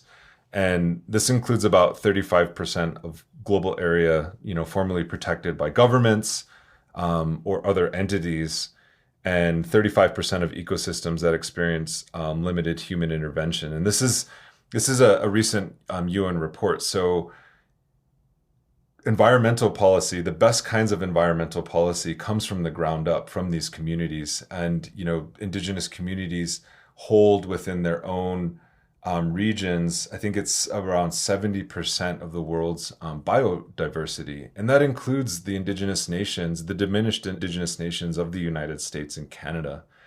I was thinking about this earlier about however problematic, Ingalls was in his private property family in the state, I think is what it's called. He does prove through the use of Lewis Henry Morgan, an anthropologist who studied indigenous kinship relations, that heteronuclear families, capitalism, and colonialism are neither natural nor are they inevitable, because there were actually non-capitalist societies living alongside of capitalist societies, and not all societies tend towards capitalism or the exploitation of nature as we know it today. Right. The breaking up and privatization of the land is critical to the story of settler colonialism that you tell. There was raw genocidal dispossession. There was the treaty system and its rampant violation by the U.S. And there was the confinement of Native people to reservations. And then, on the other end of this process, there was this concerted effort to recruit white settlers, including powerful laws like the 1862 Homestead Act, which transferred a huge amount of land to settlers, and the 1887 Dawes Act, which privatized native land so that it could be sold to settlers.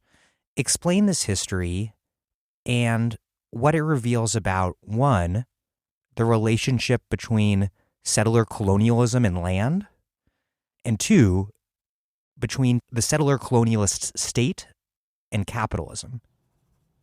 So first of all, just to kind of build off of what we have been talking about, settler colonialism isn't just an anthropocentric process, meaning that it's not just about dispossessing or eliminating human people or human nations. It's also about, eliminating indigenous people's relations with the land and with other than humans, right?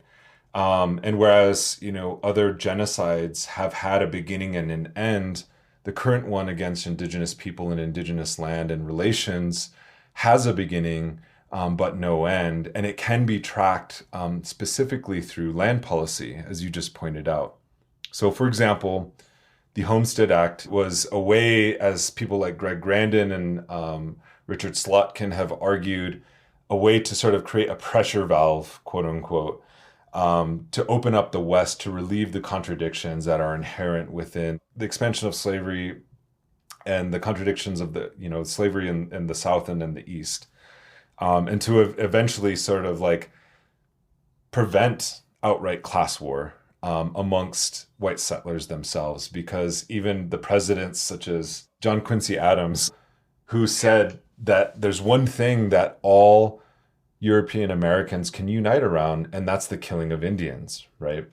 He said that disapprovingly, to clarify. He was saying it as like kind of to criticize westward expansion, but I think folks like Jody Bird in her book, The Transitive Empire, talks about this sort of paradigmatic Indianness in which settler colonialism creates the figure of the Indian to be destroyed and to dispossess, and it manifests through the ways in which, empire expands, not just within a territorial context, but within an economic context. And that boils down to land within North America specifically, and within North American settler colonialism. So the Homestead Act opens up land, very cheap land for white settlers, and railroad companies are playing a major role in this. They have what are called colonization offices, specifically in the Nordic European countries, to recruit poor folks, to essentially put them out as cannon fodder on the western frontier, to occupy these places near railroads or near infrastructure to create towns, essentially. And then accompanying that, it's not just the Homestead Act, it's a series of Homestead Acts. You have the Desert Lands Act much later that essentially provides federal subsidies to improve the land and provide irrigation.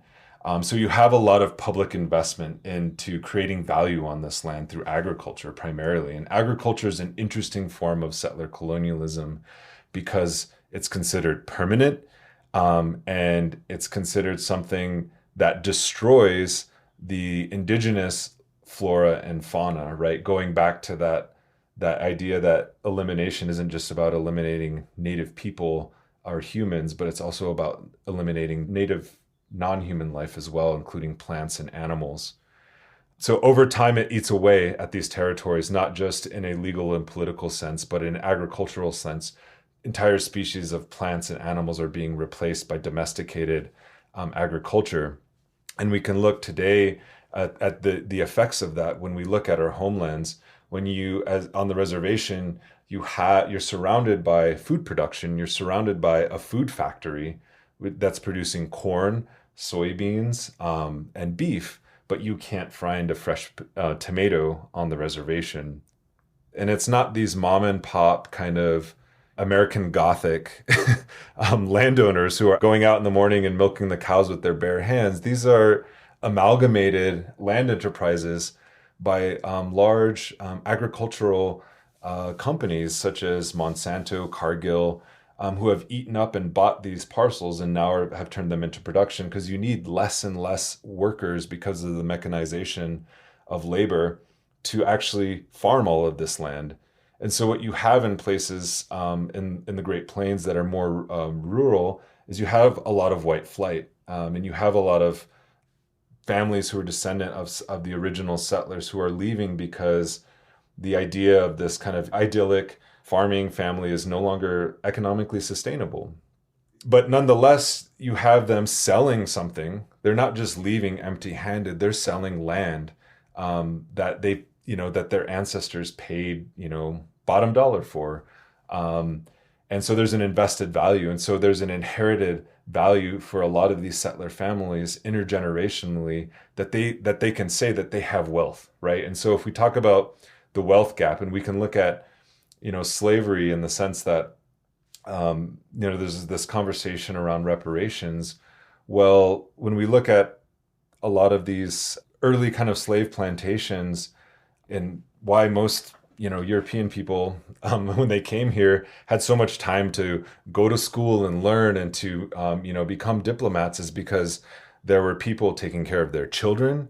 There were people who were, washing their clothes. There were people who were growing their plants. There were people who were feeding them. And that all went uncompensated, right? And so there was this accumulation of wealth that was passed on intergenerationally just through stolen labor. And what's also not really accounted for is the accumulation of wealth through stolen land. And so that's something that I think we have to take into consideration when we talk about inequality. But when we talk about capitalism, we can look at the ways in which capitalism, American capitalism specifically, is, it requires labor, it requires money. And one of the things that a lot of people on the left always forget is that it requires land. And land still equals wealth, and especially in a settler colonial society. And nowhere else in the world are there unique real estate laws and practices as they've been developed in places like the United States. And that goes back to settler colonialism and settlement. And so when people want to historicize settler colonialism as saying that it had a beginning and an end, they forget that the land itself is still, up for debate and still up for contestation. This is Sarah Jaffe, and you are listening to The Dig with Daniel Denver, my favorite podcast for thoughtful discussions on the U.S. left and beyond, and you can support it on patreon.com. This episode of The Dig is brought to you by our supporters at patreon.com and by the Socialism 2019 conference, which is taking place this July 4th through 7th in Chicago. Socialism 2019 is the largest socialist conference in North America. Join hundreds of other activists, organizers, and socialists fighting for the Green New Deal and Medicare for All, and organizing their workplaces and social movements. Participate in panels and discussions on Black feminism, radical film, reparations, Palestinian liberation, and the socialist case for open borders. Speakers at Socialism 2019 include Naomi Klein, David Harvey, Astra Taylor, Amy Goodman, Anand Gopal, Francis Fox Piven, me, Dan Denver, and many more. Teacher strike leaders from the past year will come together at the conference with other teachers and union organizers to share experiences, inspire, and strategize. Socialism 2019 conference is organized by Haymarket Books and Jacobin and is endorsed by the Democratic Socialists of America. Visit socialismconference.org to register today. That's socialismconference.org. I want to talk about another form of violence that was central to the genocide of indigenous nations. Smallpox, which absolutely devastated nations, killing 80 to 90% amongst some.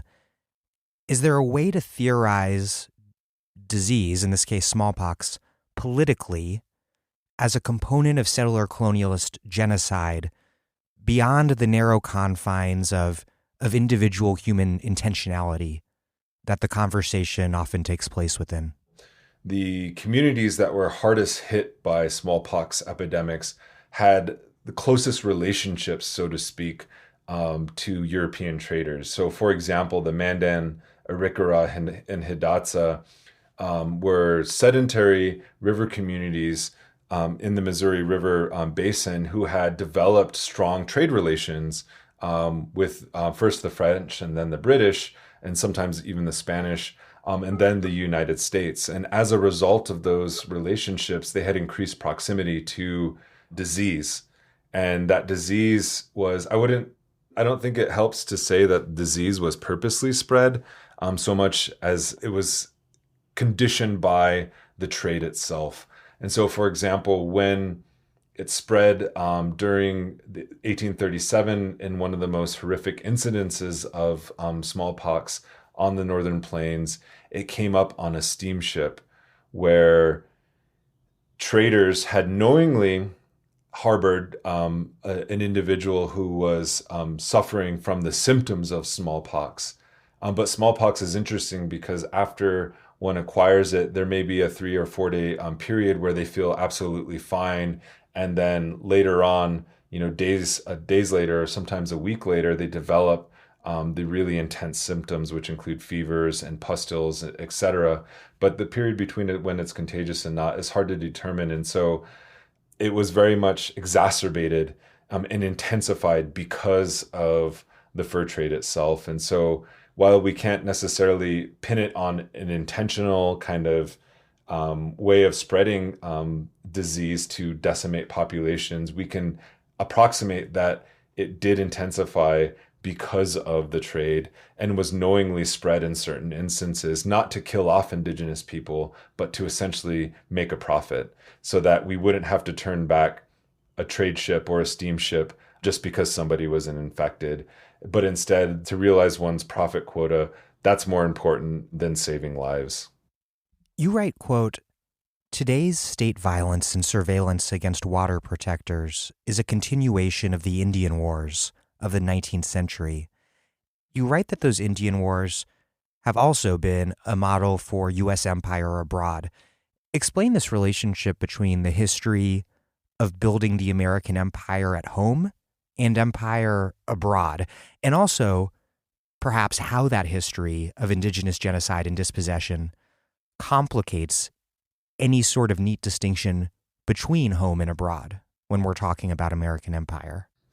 So if we go back to the practice of treaty making, there was a report that was issued in 1997 by Manuel Alfonso Martinez, who was a special rapporteur on indigenous peoples at the time. He did a study on treaties, agreements, and other sort of compacts with indigenous peoples and their colonizing nation state. And one of his conclusions was that treaties are proof of international relationships between indigenous people and colonizing nation states. And if they are proof of international relationships, what good does it do to reproduce the domestication of native nations within those colonial states rather than challenging the domestication process and actually arguing for a kind of international relationship? And I would say for indigenous people, specifically in North America, counterinsurgency, the waging of war, of irregular wars against civilian populations, is a form of domestication, is a form of warfare that looks at indigenous peoples as an external threat while also trying to internalize them within the nation state itself. And that plays several functions. It's unevenly applied across space and time. It differs from different contexts, but nonetheless, we can see these similarities. For example, the Pawnee Nation never fought against the United States, but nevertheless suffered almost an 80% population decline in the 19th century. And why is that? It wasn't because of direct military confrontation. It was actually the reservation system itself and the imposed starvation conditions of the reservation system that actually killed off the majority of this population. And I would say that that was a form of counterinsurgency. The first boarding schools were created at one of the country's oldest military barracks in Carlisle, Pennsylvania. It's no coincidence. The founder of the first boarding school was also an accomplished Indian fighter as well as a Civil War veteran. The Indian fighters of the late 19th century, they were Civil War veterans who went on to command troops of mixed freed slaves alongside Indian scouts, alongside, white settlers against hostile Indian nations in the West. And then after the so-called Indian Wars were won, quote unquote, those same commanders, those same generals went on to fight in places like Cuba, or in some cases in Nicaragua if they lived long enough. So the overseas sort of imperial project was literally seen as an extension of the Indian Wars. And many of these military men who were veterans of the Civil War, the Indian Wars, and then these overseas imperial projects were very much evidence that this was seen as the logical extension of the frontier. And even though somebody like Frederick Jackson Turner somewhat, mythologize the closing of the frontier as like the closing of a chapter, or the potential closing of a chapter of American history. If we just look at the institution of the United States military, we can see that chapter was, there was no really a beginning and an end, but it has seamlessly moved on from one war to the next. And if we look at military historians such as John Grenier, he looks at the first Indian Wars as developing the modern tactics of counterinsurgency war that is now taught at West Point in their COIN classes, or even when Indigenous peoples do come up in classes at West Point, it comes up in the question of international law. How do you wage war against people who are not considered human? In the past, they were not considered human, but then in the present, they're not considered state actors, right? Non-state enemy combatants, such as quote unquote terrorists, as we now know in the war on terror. So there's a direct lineage that the US military as an institution traces back to its first enemies of empire, which were indigenous peoples. A related point you make that I want to discuss is this perverse mystification and misrepresentation of reality at the core of settler colonialism. One key way this works is that Native resistance to colonizers is always portrayed as offensive, an invading force. How does settler ideology function within settler colonialism, and what does that tell us about the creation of white settler identity, and more hopefully, I guess, how that identity might be unmade? Invasion is always made to look like self-defense. Whether it's the United States invading Iraq in 2003, or whether it's the United States invading Standing Rock, our treaty territory, in 2016 with 96 different law enforcement jurisdictions, it's made to look like self-defense, and it's made to criminalize resistance, even in the context of Palestine, right? When legitimate self-defense is guaranteed to nearly every nation of people under international law, it's not guaranteed to indigenous people in North America, and it's not guaranteed to Palestinians in their own territories. And why I bring this up is because we can actually look at the use of chemical weapons, specifically against indigenous people at Standing Rock or Palestinians. Tear gas is a banned weapon of war. War happens between two sovereigns, but it doesn't happen between a quote-unquote domesticated civilian population. It's protest against a state. And so in that context, we can think of John Marshall's famous phrase, domestic dependent nations. We are domesticated dependent nations who can be tear gassed. If we were real nations, quote unquote, it would be against the law to tear gas us. When we think about this idea of self-defense and violence and the settler ideology that kind of mobilizes it, it naturalizes certain territories as expendable and naturalizes certain people as expendable. I don't know how to necessarily undo that unless we begin to think about settler identity not as something as like, oh, it's my individual identity, this is how I feel about being a settler, but actually understanding settler identity as being constructed through the law, as being an identity that is actually positioned against indigenous rights. It's not something that it just exists in somebody's head. It actually exists in the real world. Turn on your faucet, there's indigenous water coming out of it. And so if we are to begin to answer the question of how do we undo this settler ideology, maybe it's moving towards something that my friends and I have colloquially called a settler onticide, the destruction of a settler ontology, meaning not the destruction of settlers themselves, but the things that grant them settler privileges within the law. Privileges is not something like a cultural, social privilege, even though that does exist. Privilege, if you look at the etymology of it, goes back to legal rights. Why does a settler on indigenous land, within indigenous territory, own land? Where did that land come from? This isn't just sort of a theoretical mind experiment. This is something that's being discussed amongst Native and settler people themselves, especially back home.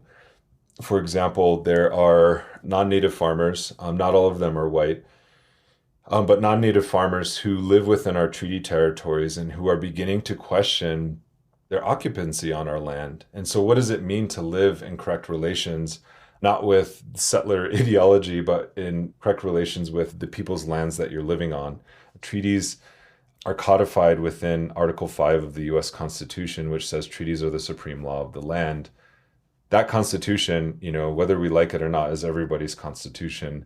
Settlers living on our land are simply upholding the Constitution when they're upholding our treaty rights to that land, whether it's access to clean drinking water, our hunting territories, land, education, quality housing, etc. While they're guaranteed through treaty for Indigenous people, those are fundamental human rights that are applicable to everybody.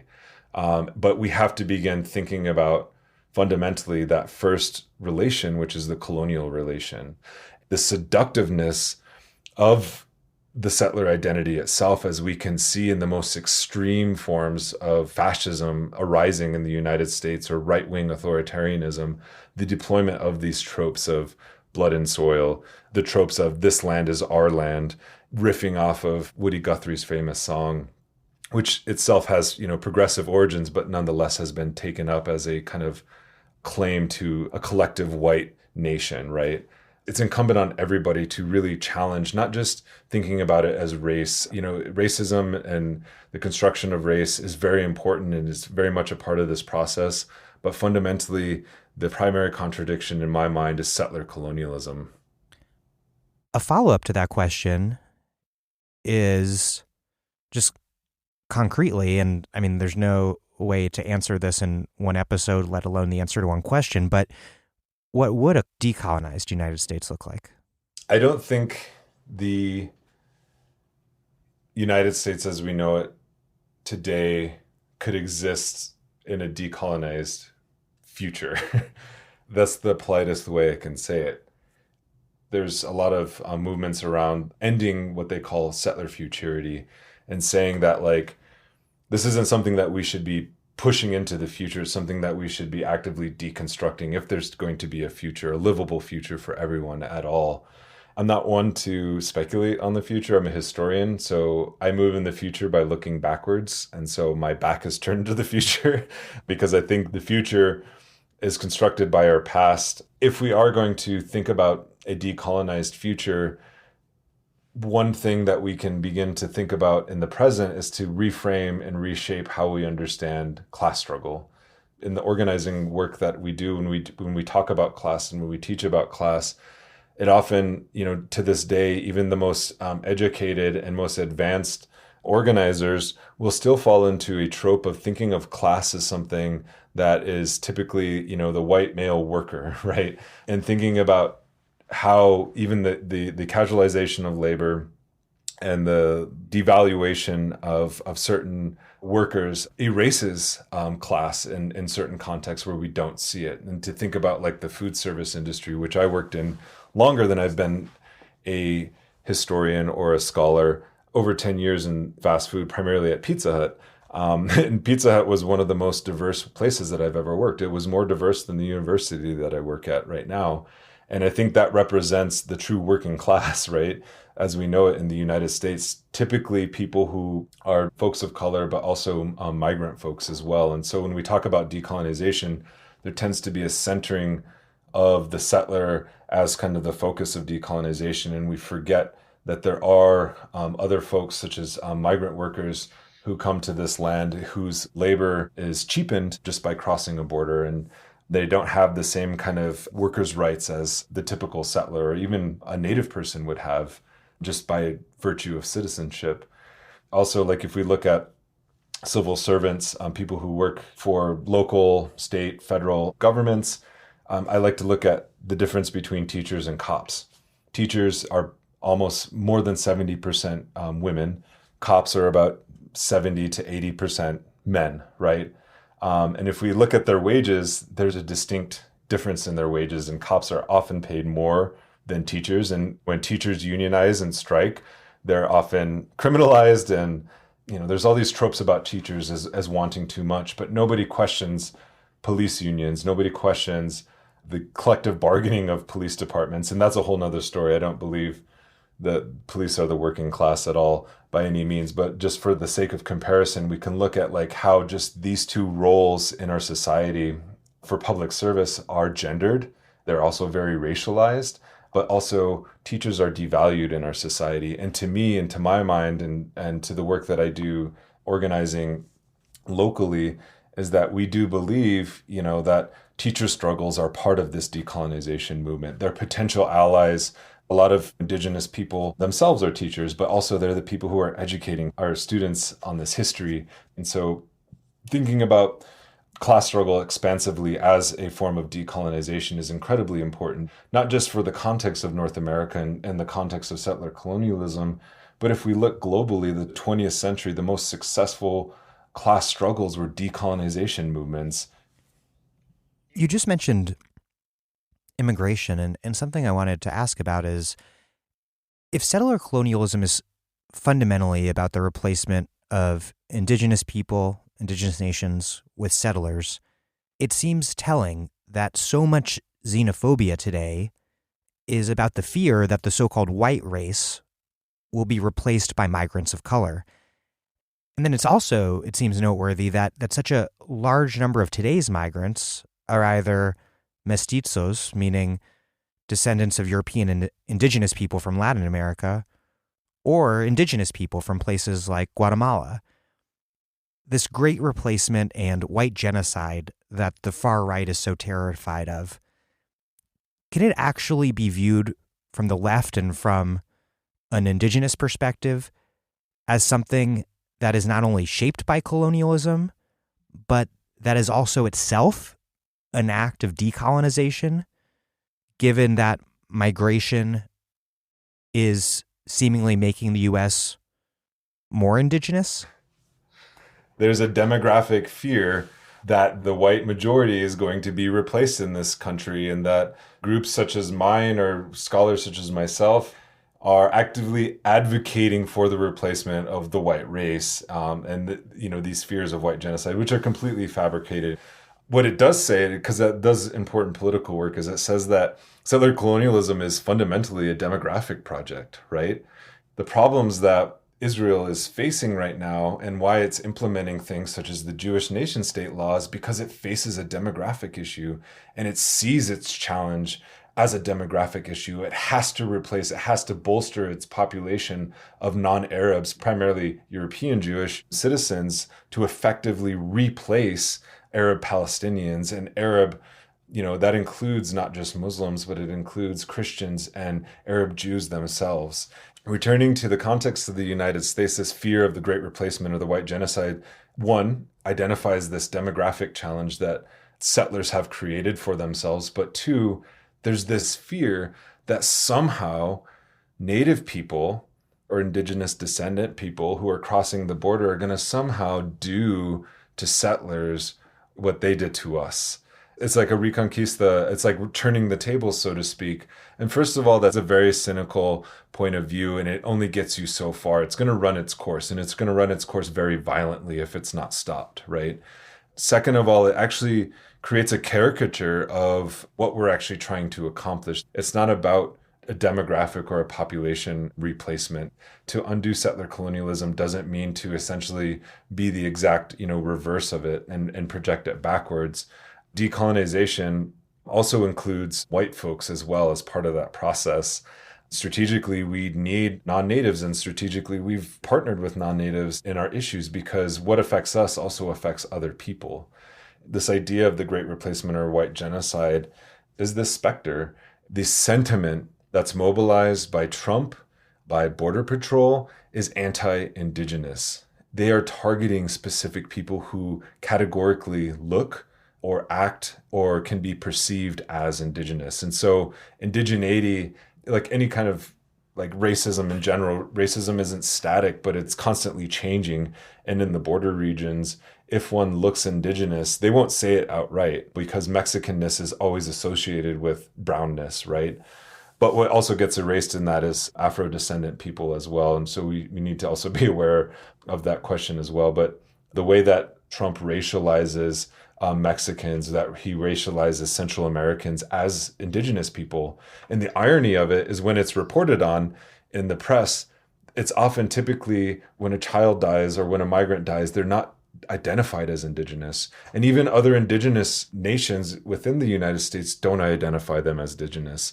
So there's this interesting erasure where the right is deploying indigeneity as a threat, but it's also being erased in how we're understanding indigeneity as it functions, especially concerning immigration and migrants.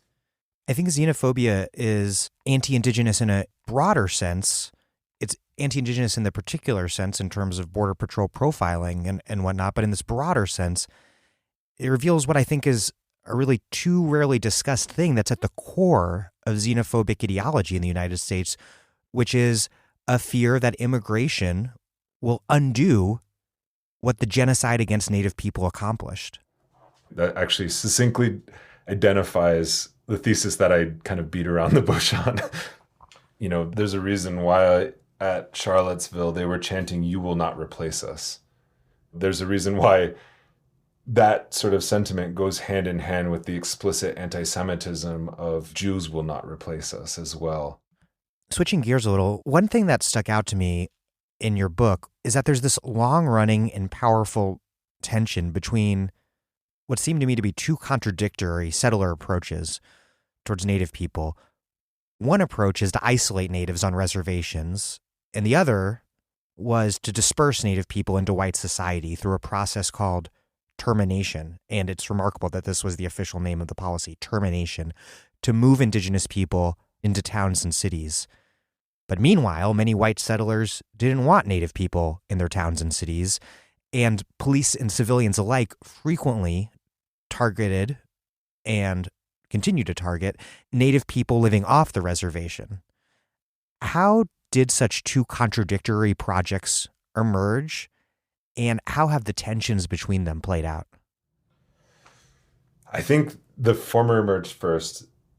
The idea of isolating or removing people outside of these settled lands was the first project. If we look at Jefferson envisioned the removal of the Cherokee and the so-called civilized tribes from the south and west of the Mississippi long before Jackson actually, accomplished that feat. It's always been sort of the project of the original founders to cross that Royal Proclamation line in 1763. The reason for independence was essentially to remove Indigenous people and take their land. The reason why the so-called Revolutionary War for Independence was fought was to gain access to Indigenous land while also, of course, expanding the institution of slavery. To overturn the proclamation of 1763. Absolutely. The primary tactic was to essentially remove and isolate Indigenous people into what we now know as reservations. As Indian policy oscillated between isolation or physical extermination into assimilation, or what was known in the mid-20th century as termination, these tactics kind of worked hand in hand. When one didn't work, it would go to the other. Termination, in my estimation, a lot of people's estimation, had always been a sentiment and always been a goal, but it could never be accomplished as such. And termination has been given different words, nicer words such as assimilation. Like the founder of the Carlisle Indian School put it, I forget his name, but it was kill the Indian, save the man. The idea was when physical extermination no longer was palatable by an American public, then cultural, social extermination became the modus operandi. Termination legislation arose kind of in response to the New Deal legislation, saying we need to rein it in with the expansion of tribal sovereignty during the Indian Reorganization Act. We need to rein it in with the expansion of governmental powers to tribal councils. And in fact, what this great war that we just came out of proved is that Indigenous people served not as Indians, but they served as Americans in the army, and thus, like their Black brethren, should be granted citizenship and civil rights. And of course, this is like a very cynical take. Arthur V. Watkins was a Mormon senator from Utah who was essentially going after large land-based tribes because he understood the political power that they played in places in Western states like Utah, Nevada, Arizona, New Mexico, South Dakota, North Dakota. And the way that they kind of envisioned getting out of the Indian business was through deployment of civil rights discourse. And he went so far as to quote the Emancipation Proclamation to say, essentially break the shackles, these people shall be free. It's quite cynical because in reality, it was a continuation of the politics of the Dawes Act of privatizing and assimilating. The problem with Indian people is that we've always been on land desired by settlers. And so how do you get us off the land has always been the issue. You can no longer kill us, so we will remove you or terminate, your political power to essentially claim that land anymore. And so that's what termination set out to accomplish. They terminated a handful of tribes. Some of them are still working for recognition to this day. The Menominee were the hardest hit, losing a very successful and lucrative timber business that they had in Wisconsin under Ada Deer, who was a famous Menominee activist who was the Secretary of Indian Affairs, the first Indigenous woman to serve in that role and under the Department of Interior. She got her tribe federally recognized again and fought tooth and nail, but they never really reclaimed that status that they had prior to termination. The really sad irony is that the next woman to serve as Assistant Secretary of Indian Affairs is Tara Sweeney, who was appointed under Ryan Zinke, who just, left the Department of Interior. But Tara Sweeney is an Alaska Native woman and also a former oil lobbyist who, as part of her first act in this position, was to take Mashpee Wampanoag land out of trust. And it was the first time that had happened since the termination era. We're kind of back on the other end of that pendulum. We're swinging back towards a really dark time, especially under the Trump administration.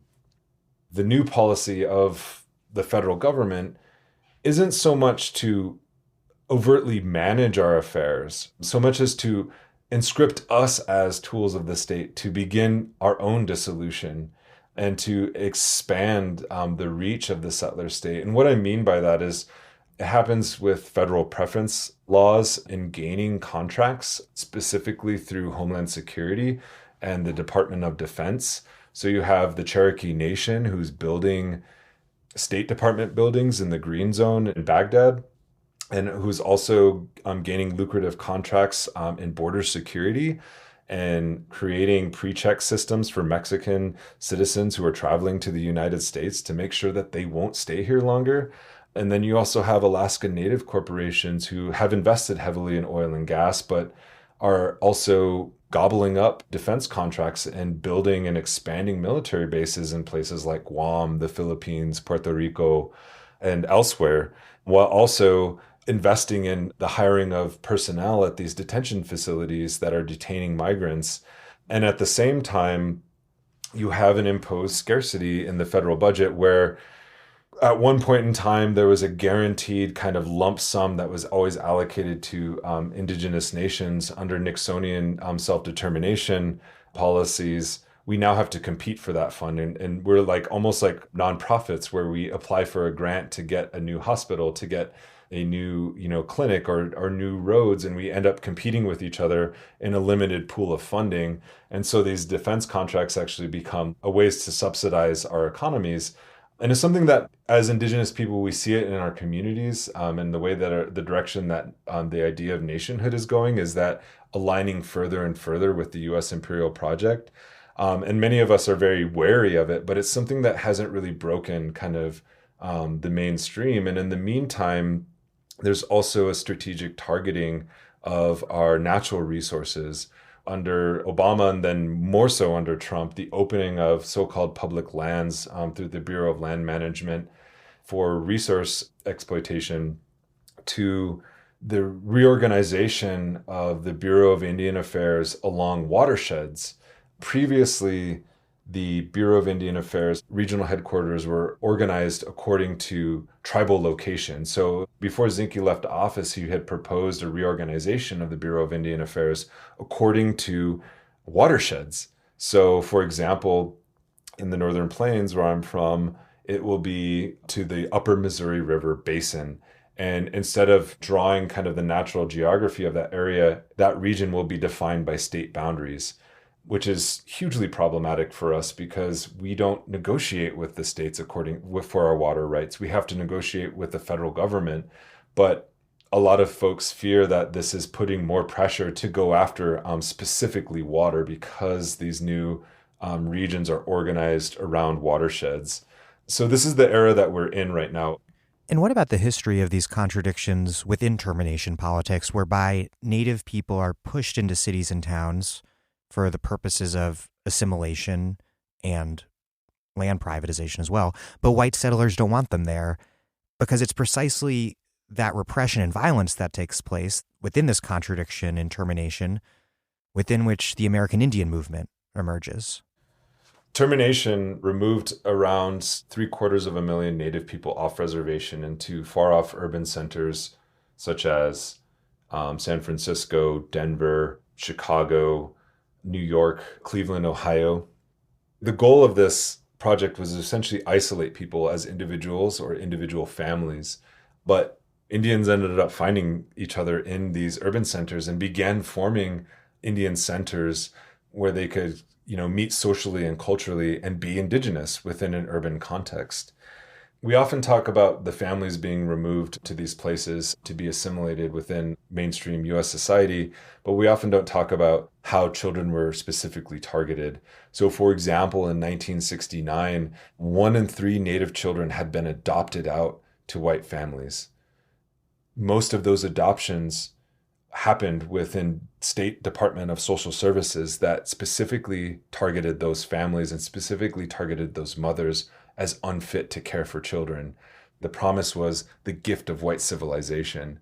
The reason why this happened was because these children were no longer in tribal schools, they were being enrolled in public schools, which increased the surveillance of Native families and children by social services, who then began targeting them for placement into foster care, but then eventually adoption into white families.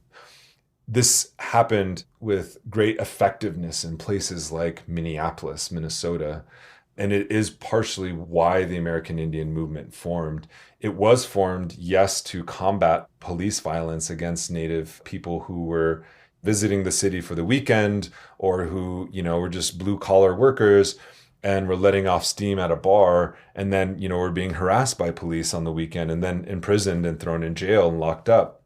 It was a response to that intense level of police violence, but it was also a lot of the founders of the American Indian movement were women, such as Pat Bellinger, who went on to create things such as the survival schools in Minneapolis to provide alternative education for Native children and to provide what we now know as Native studies.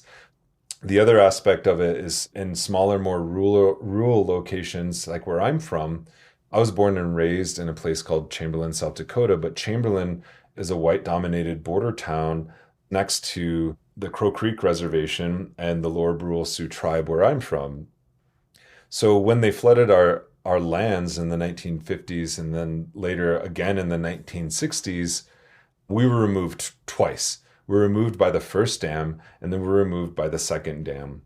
And we faced an existential crisis. Would we exist as a nation after the destruction of our homelands, the destruction of our agriculture, our ranching businesses, and our entire way of life? Would we still be Kluichasha? Would we still be Lower Brule people after our lands were taken and after our families were relocated? And the proposal that was put on the table by the Bureau of Indian Affairs was essentially that we would move all of the Indian services into a place like Chamberlain. And this happened with other reservation border towns as well. We'd move all the reservation services that were once at the the agency headquarters of the tribe that are now sitting underwater to this white-dominated city. That means that the children would be integrated within the school system. There would be some integration within hospitals, social and cultural life. This is a time of desegregation. And these white rancher families were advocates. They were the ones who were promoting termination at the state level because of Public Law 280 granted the right of the state itself to essentially terminate tribes. In South Dakota, some white legislators got together and said, yes, we want to implement Public Law 280, which would grant criminal and civil jurisdiction of the state on reservation lands, effectively terminating them. This worked in tandem with the flooding of our bottomlands. So the dams themselves and the floodwater itself was like a literal manifestation of termination policy. It destroyed our lands, right? So it performed the function of termination and relocation. Yet when the very threat of us moving off reservation into these white-dominated communities began to be a real reality for them, they began to write violently racist diatribes against the relocation of Indigenous peoples within their community. So it presented a problem. We want Indigenous land, but we don't want Indigenous people. Our ancestors during that time, they were smart people. They understood, they played on the racism of South Dakota, and they understood the laws. They understood that South Dakota is this unique state in the sense that it has the option for referendums. These Sioux tribes, specifically in the western part of the state, got together and they said, you know what, we need to pressure the state legislature to put this termination bill up for public referendum and let the people decide. Let's have a plebiscite, essentially. Our leaders went around to these white communities and told them, we will now be living amongst you. And it scared the shit out of them. I think there was upwards to 80% voter turnout in Native communities. I think it's the most voter turnout we've ever had historically, who voted against termination. And then also these white communities voted against termination explicitly for racist reasons. So it was a huge victory for us, but it was like the context of it is really quite funny and interesting because it's been a problem to this day. So Chamberlain, South Dakota, where I was born and raised, was one of the most virulently opposed to this integration policy and actually said that they were going to essentially go out and lynch people who would rent to Native people moving to the town. So I was born and raised in that town, and it wasn't a cool thing to be an Indigenous person growing up. There was a lot of racism. And to this day, that high school won't allow the singing of Indigenous honor songs for their graduates, even though the Indigenous students make up about a third of the school population. And when I was going there, there was like 5 of us. You know, we all just kind of kept our heads down as far as like, you know, not trying to raise too many issues. But the demographic shift that's happening in these border towns is interesting. And it's, you know, there's a lot of tension. To this day, even the state of South Dakota, the education department is boycotting hosting any events in Chamberlain because it refuses to honor the honor song. The legacies of termination and the legacies of these policies have been ingrained within sort of the cultural attitudes of just everyday sort of settlers. I'd like to talk more about the American Indian movement. What was the Indigenous political history that it emerged from? The legacy of organizations like the Society of American Indians, the National Congress of American Indians, the National Indigenous Youth Federation, and how is it shaped by that history and also by this moment of third world revolt that it emerged within? The American Indian movement was one of many Indigenous organizations of what we now know as the Red Power movement. And actually the term Red Power came from Clyde Warrior, who was one of the founders of the National Indian Youth Council. He had attended a speech by Stokely Carmichael, and he heard him use this term, Black Power. And then he, you know, almost immediately started using that term as well. And actually Red Power was put in print before Black Power was put in print. So the American Indian movement was one of many organizations at the time. And what set it apart from these other groups is that it really came from the lower class of Indigenous people who were living off reservation. The American Indian movement literally was founded in prisons when people were incarcerated, and they were reading about these third world movements that were happening all around the world, and the civil rights movement, the Black Power movement. They formed in 1968, really kind of late in the development of Red Power ideology. So they had a lot to build on. They weren't really inventing anything. They were just being kind of a militant vanguard of the Red Power movement. And there's a lot of criticism, you know, because of that, because they arrived late on the scene and they had this, you know, hot 5 years from 1968 to 1973. And then they just kind of burned out. That's the typical narrative. I would argue that AIM was a vehicle, and it actually was a long-lasting vehicle, and it existed beyond the Wounded Knee occupation. But in relationship to these other organizations at the time, I wouldn't see them as competing necessarily. I would just say that AIM was the loudest, AIM was the meanest, and AIM was the proudest of them all. It had that kind of proletarian militancy to it that these other movements just didn't have. It was not just thinking about embedding itself in the city, but it was looking at like, how do we unite the rural countryside with the city organizations? And so it was actively going back into these communities and seeking out. So if we really are a nation, then who are our leaders and what is our government structure? And going back to those historic and traditional structures of the elder societies, of the treaty councils. And so the treaty councils, they never really invented them. They were already existing. AIM just became sort of a weapon of them, or a tool of the treaty councils. So if we look at the Society of American Indians, it was an iteration of a kind of pan-Indigenous movement that was really the brainchild of boarding school educated activists, but also the grassroots treaty council people as well. They said, we need doctors, we need lawyers to essentially take our treaty case to Congress. And so in many ways, AIM was just another iteration of that, and very much a product of its time, in the sense it was in this moment of great uprising, not just within North America, but across the world. And it very much saw itself as part of a global decolonization movement. In one passage of your book, you allude to Marx, writing, quote, "While traditional historians merely interpret the past, radical indigenous knowledge keepers aim to change the colonial present and to imagine a decolonial future by reconnecting to indigenous places and histories." How has Marxism informed your analysis? How do you relate a system of knowledge forged amidst the birth of the European working class to indigenous American forms of knowledge? And finally, what do both forms of knowledge, together and in dialogue with one another, offer for this broader project of anti-capitalist, anti-colonialist liberation? When I first read Capital, I was really bored the first, half of it. And it wasn't until the latter quarter of the book where he begins talking about colonialism. As you said, this is something that emerged in sort of European working class ideology. Marx was creating a project that was incomplete, and he knew it was incomplete, and it was full of all these holes. It doesn't make his project any less important. But if we look at that period at the end that he's talking about in the expansion of capitalist markets abroad, what we now know as colonialism and imperialism, he's fundamentally looking at what he calls primitive accumulation. There's been a lot written on it, and I think it's been over-theorized in many ways, because primitive accumulation is essentially expropriation. And expropriation is a building block for settler colonial societies.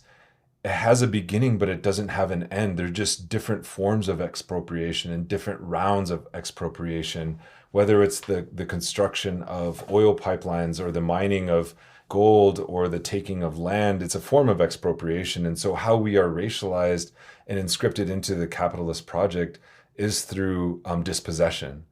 Marxism is fundamentally a study of power because it centers class, and class is about power. In a settler colonial society, power relations are structured, not to be too reductive, between the binary of the settler and the native. And so this informs, my analysis. And, I was somebody who identified as an anarchist because of its working class tradition. I read people like Emma Goldman, Kropotkin. Yes, I very much loved Kropotkin, especially the concepts of mutual aid and his study of natural societies and his critique of social Darwinism specifically. I read Marx when I was in college. I read the Communist Manifesto, and it spoke to me in many ways, not just because of its analytical power, but because of the way it argued for organizing society from the ground up. Then I began to look at all of the things that I had been reading around anti-colonialism and realizing all of my favorite authors, Fanon specifically, he was a Marxist. And the reason why, somebody who was a descendant of a slave from the Caribbean could be an anti-colonial revolutionary in Algeria was because of internationalism and this idea of anti-colonial struggle as a global movement. And it primarily circulated through these Marxist, left, socialist, and communist traditions.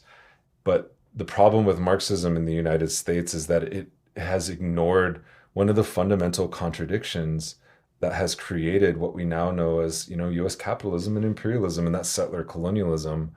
And by reading the theories of settler colonialism, I see the hints of a Marxist analysis there.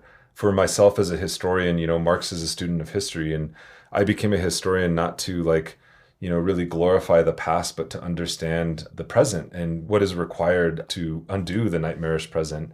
And by thinking about these histories, not in this, idealistic way, but in a very concrete and material way, we can think about the project that confronts us and with decolonization.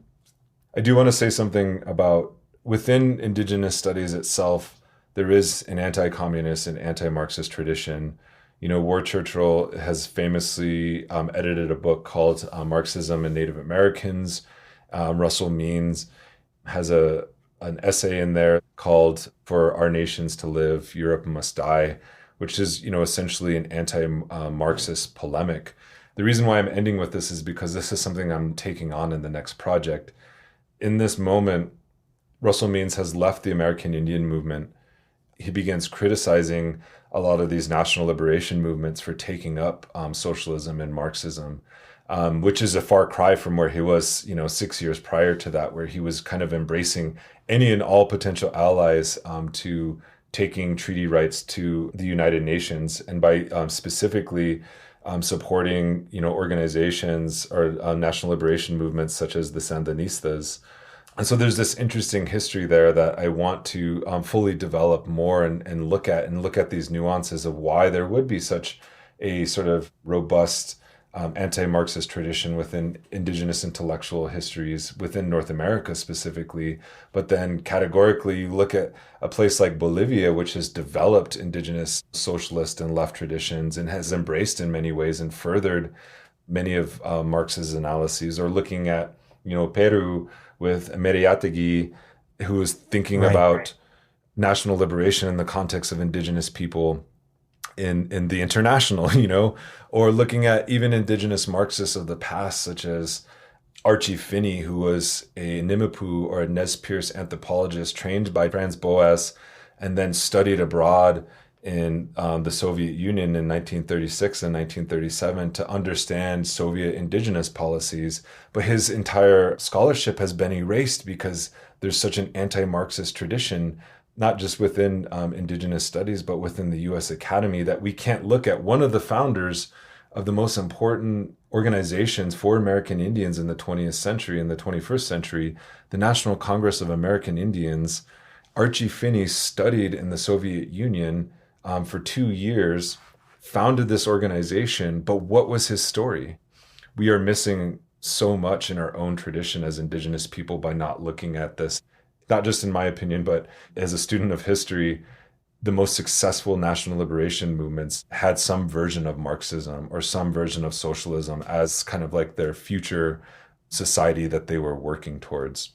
I think we would be remiss and we would engage in forms of U.S. exceptionalism to say we're somehow not a part of that history, or to even understand the mechanics of decolonial thought and decolonial practice as removed from places like Africa and Asia, that they're not important to our conversation. We're actually doing ourselves an intellectual injustice by not looking at those traditions. Well, Nick Estes, thank you very much. Thank you so much, Daniel. It was such a pleasure.